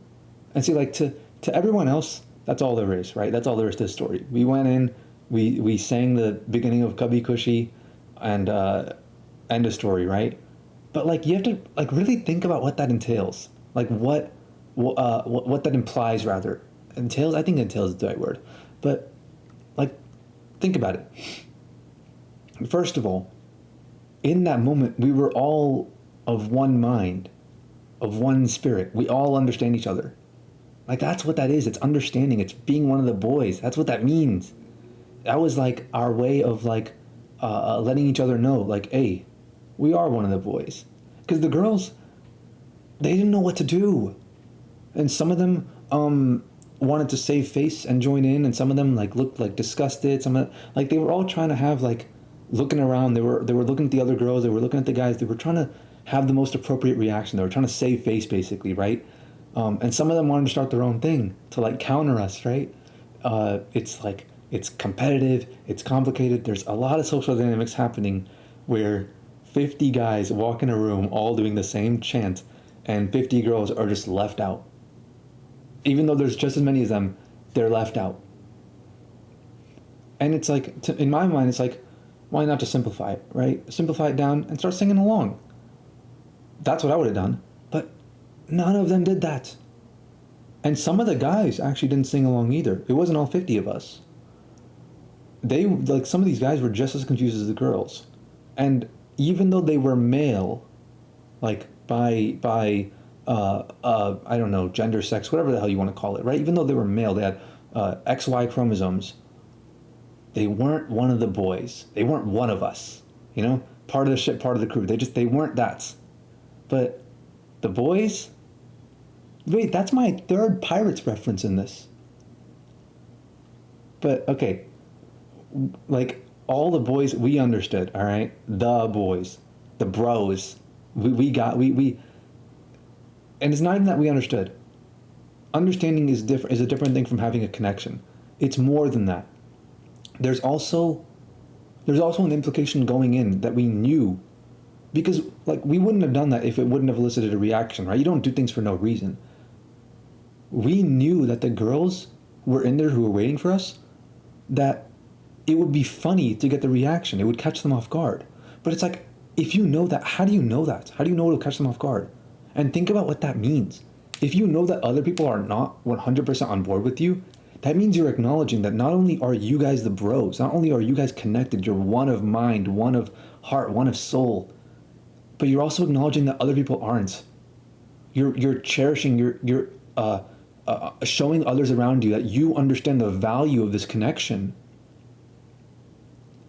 Like, simply by thinking to yourself, oh, we're going to catch these girls off guard. That in itself implies that you wouldn't be caught off guard by this sort of thing. That this is you. That you're one of us, That like, and even knowing how they were going to act, even predicting, not only are they going to get caught off guard, they're going to feel concerned. Like they're going to want to save face. They're going to want to look good in front of others. They're going to be insecure, right? They're going to feel left out. This kind of thing could not have happened unless all of us understood that. But that's not even the most profound part. That's the most profound part on a storytelling level, right? But the most profound part to me was that we all had to know the song. Like, think about that for a second. How did we all know the song? You want to know how I knew? See, when I was a kid, I have really good memories of this, and I'll talk about this on a different day, but my family used to go to this Indian movie theater, and it was like 20 minutes away from where we lived at the time, which was a apartment complex, and it was like, we've been to several movie theaters, like Indian theaters. There's like one where you go in the back door of like an AMC Colonial or something, and there's people there, and they'll tell you where to go and all this stuff. But this one was like a dedicated Indian theater, but only during certain hours. Like during other hours, like it was an arcade and there was like movies playing, whatever. But during like the night hours was where it became an Indian theater, and like people at night were renting it. Those were like Indian people who were playing those movies. There was only one viewing room. It wasn't very big. Let me get rid of this. There wasn't even any stair steps to it. Like it was a very small, like very intimate thing, right? It's like the only people that, like, if you're a frequent there, if you're a regular there, you'll know all the other regulars there as well, which like we did. That's how it worked.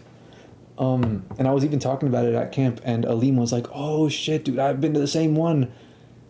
And I'm not going to talk about the connection that other people have with it, but me, like I could draw the whole thing. Like I remember exactly what it was. I remember the pattern on the carpet, like the arcade pattern. I remember going there and like even though it was closed, the arcade machines were still on, some of them, at least, not all of them. But like all the Indian people would come through and you could buy stuff.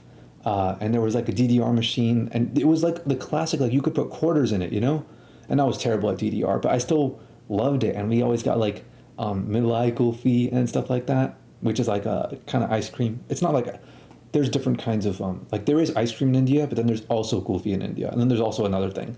But like this is like a kind of, it would be like what you would call Indian ice cream. It's very common. You can go to any Indian restaurant and ask for kulfi, and they'll have it. I recommend Malai or mango. Mango. But I don't really like the mango, but everybody else loves mango. But I remember eating the Malai kulfis, like how great they tasted over there. Like, man, that place, I got sour Skittles every time I went in, which I ate like, I ate it till my mouth was sore, dude. I ate it like it was my last meal. I have so many memories in that theater. Because we were a movie, like, family. That's what we were. Like, we watched movies all the time, dude. We watched movies an obsessive amount. Way more than most families. And I think this is where I developed my love for film. Not only for watching it, but for criticizing it, for reviewing it. This is where I got the Green Goblin and Cartoon Wars on iOS, on my iPhone 2G. It's where I would, like, randomly meet Ismailis that I would become super good friends with. You know what? This wasn't even an Indian theater. It was an Ismaili theater. That's what it was. And it just so happened that most of the Ismailis that live in Atlanta are Indian or Pakistani. And I remember watching the movie, not in this theater, but I remember watching the movie, but I remember hearing the song like a million times. Because it's like everywhere. They play it at every wedding. They play it at every, like, everything that every event that happens, they play it, you know? It's like an iconic, like, legendary song. That song is like take all of Adele's songs and combine them into one, and that's how iconic this song is for Indians. And see, Ismailis are a small community. There was only like usually like 20 to 40 people in the movie theater watching with us. Sometimes there was nobody else actually. And me and Faraz would like go up to the screen and like my brother Faraz, we'd go up, like touch it and like jump around and like play tag in the theater, and we would scream and stuff. And as we grew up, like I would say about a third or so of like the people who are around us like stopped being religious, and they stopped paying money to the organization. It was mainly because you had to pay money to the organization.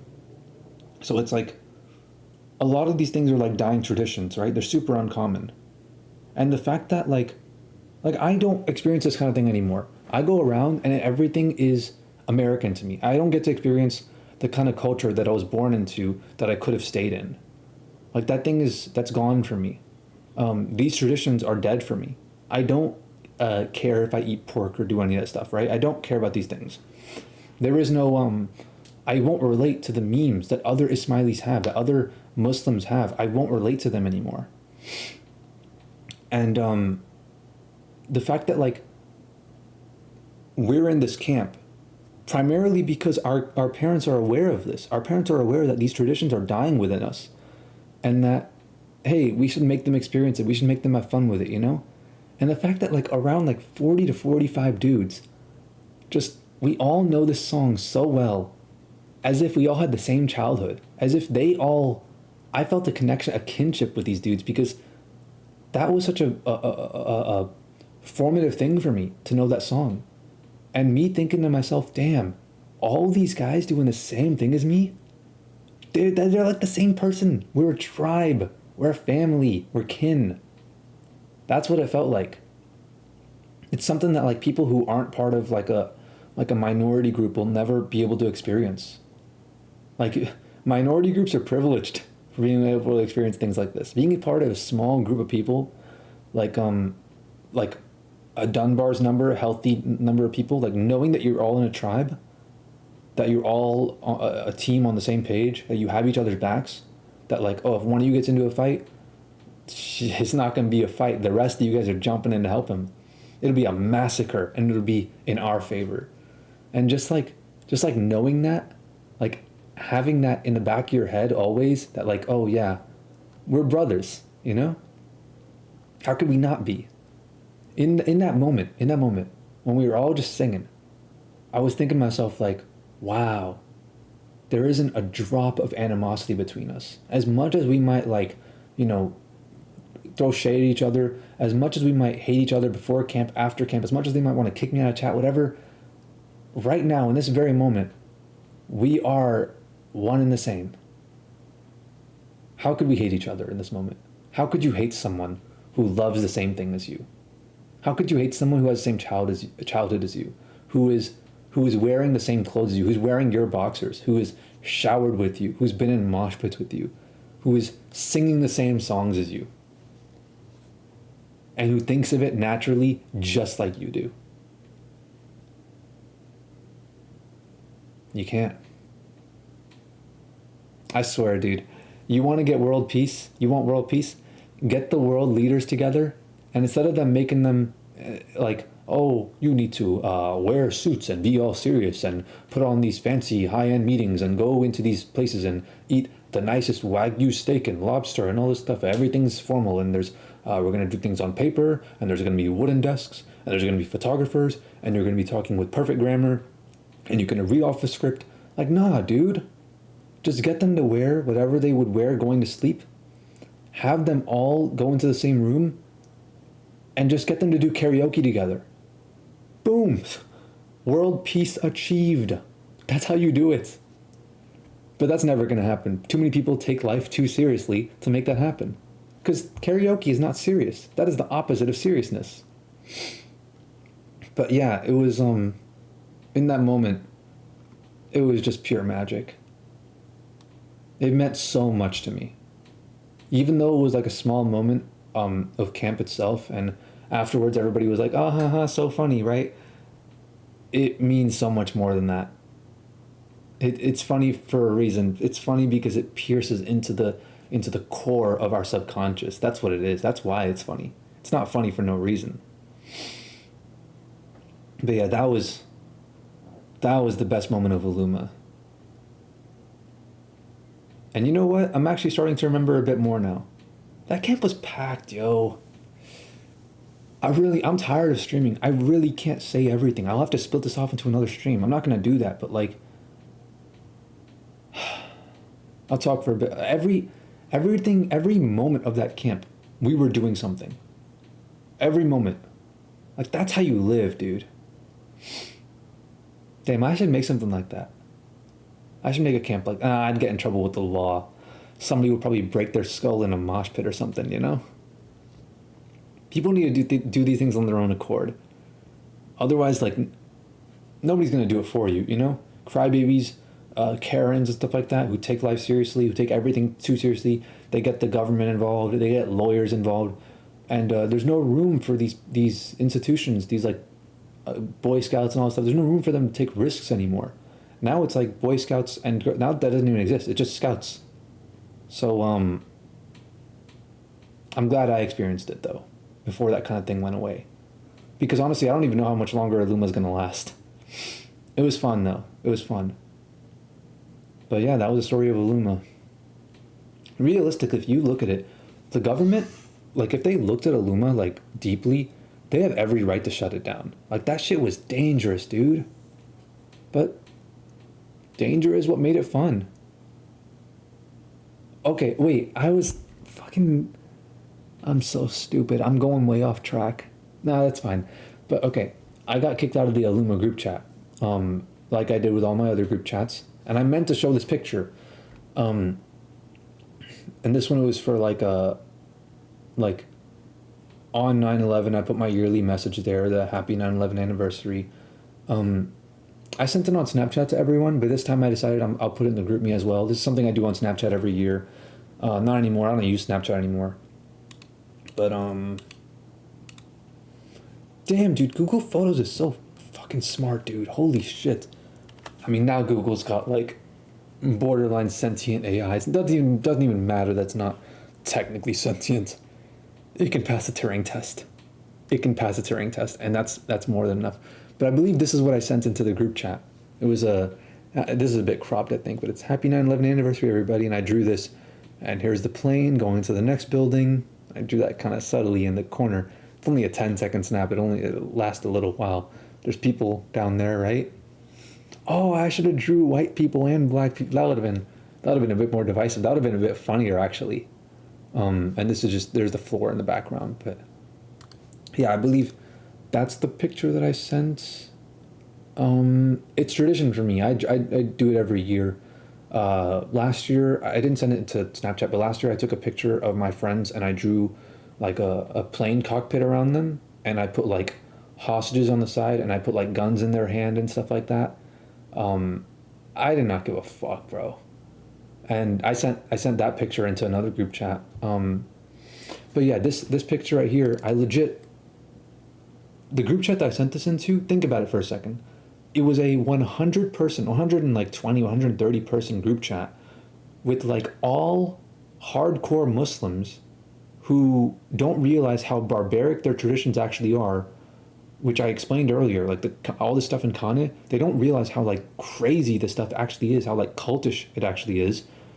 Who just went to this camp that made them even more hardcore into being a Muslim. Like, this should tell you everything you need to know about me. I don't hold back, bro. I'll make fun of anyone, even myself. And that's straight up, bro. If you get offended easily, let me just put this out there. You get offended, then, go shut your eyes, cover your ears, go hop back in your crib, go sip on your little baby bottle, get off the stream. You don't belong here. And unsubscribe for me too while you're at it. Like, don't watch my videos. Leave. I don't want you. So yeah, that's all I gotta say. This time for real. Unless I think of something else. Nah, I can't think of anything. And if I do, I'll just tweet it. Nah, if I do, I'll talk about it, and I'll add it to the playlist. I'll leave the playlist in the description for like Ummah and Mosaic stuff. And if I think about more stuff, I'll add it to that. But like, damn. What a story. I feel like I'm gonna be a storytime streamer. I don't know if that exists yet. I don't know if there are storytime streamers. I know there are storytime YouTubers. But I think I'll be like the first real like storytime streamer. Because I enjoy just like telling stories. What I did just now, I enjoy this. I could do this for hours and hours and hours. My throat's starting to hurt if I talk too much. But if I can figure out some way to mitigate that, I'll do this all day, every day, bro.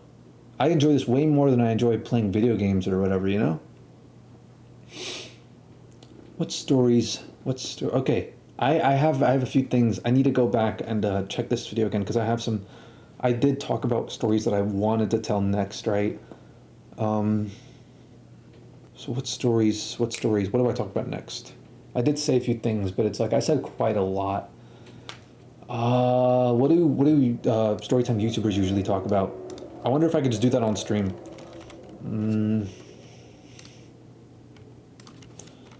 Story time.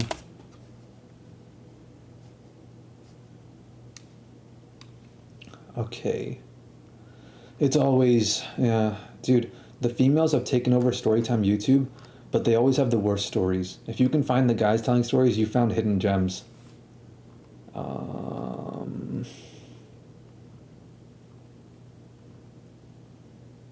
Why is trash? This is what I mean. Like, why is YouTube showing? Oh, storytime YouTuber. Whoa, this actually shows up here. Nice. Okay, wait. I have an idea. Let's wait. I know how to filter this into like real, like actual interesting shit.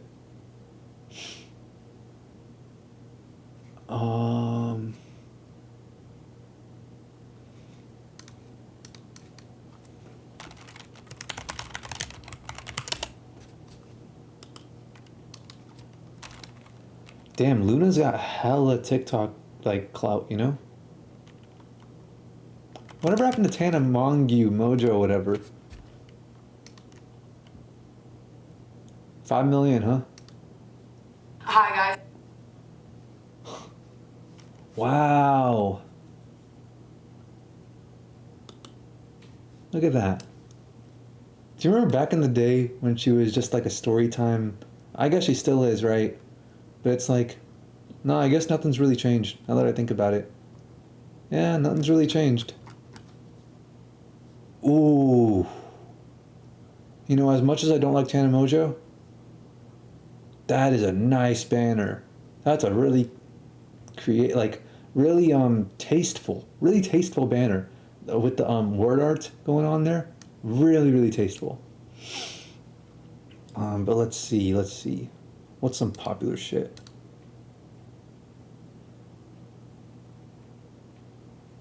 Oh. Damn, she made a song with Bella Thorne. Okay, but yeah, it's the most popular story times are obviously like the you know, sex, drugs, and rock and roll, right? That's what this is. And that's because like kids enjoy that shit because like it's not like they experience this stuff when they're really young, so you're always gonna be able to capitalize off of a kid audience. That's why like this sort of thing there will always be a market for this. That's also why Luna's so big. Makes me sad that she even has a career like this. I don't feel like telling those kinds of stories though. That doesn't interest me.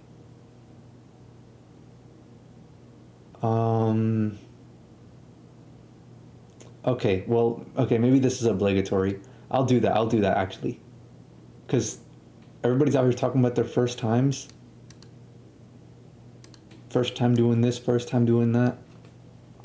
And it's interesting because literally a month before Illuma, no, not a month before Illuma, a month before Mosaic, I told the Mosaic story, a month before that is it was when I lost my virginity. And I'll tell that story because that goes, I did want to talk about the cruise, right? So maybe, but regardless, the cruise and ID Tech and, oh, there was other photography shit I wanted to talk about. But yeah, I got to get through some stories. I kind of want to get through these ones early, the obligatory ones, because like everybody talks about these.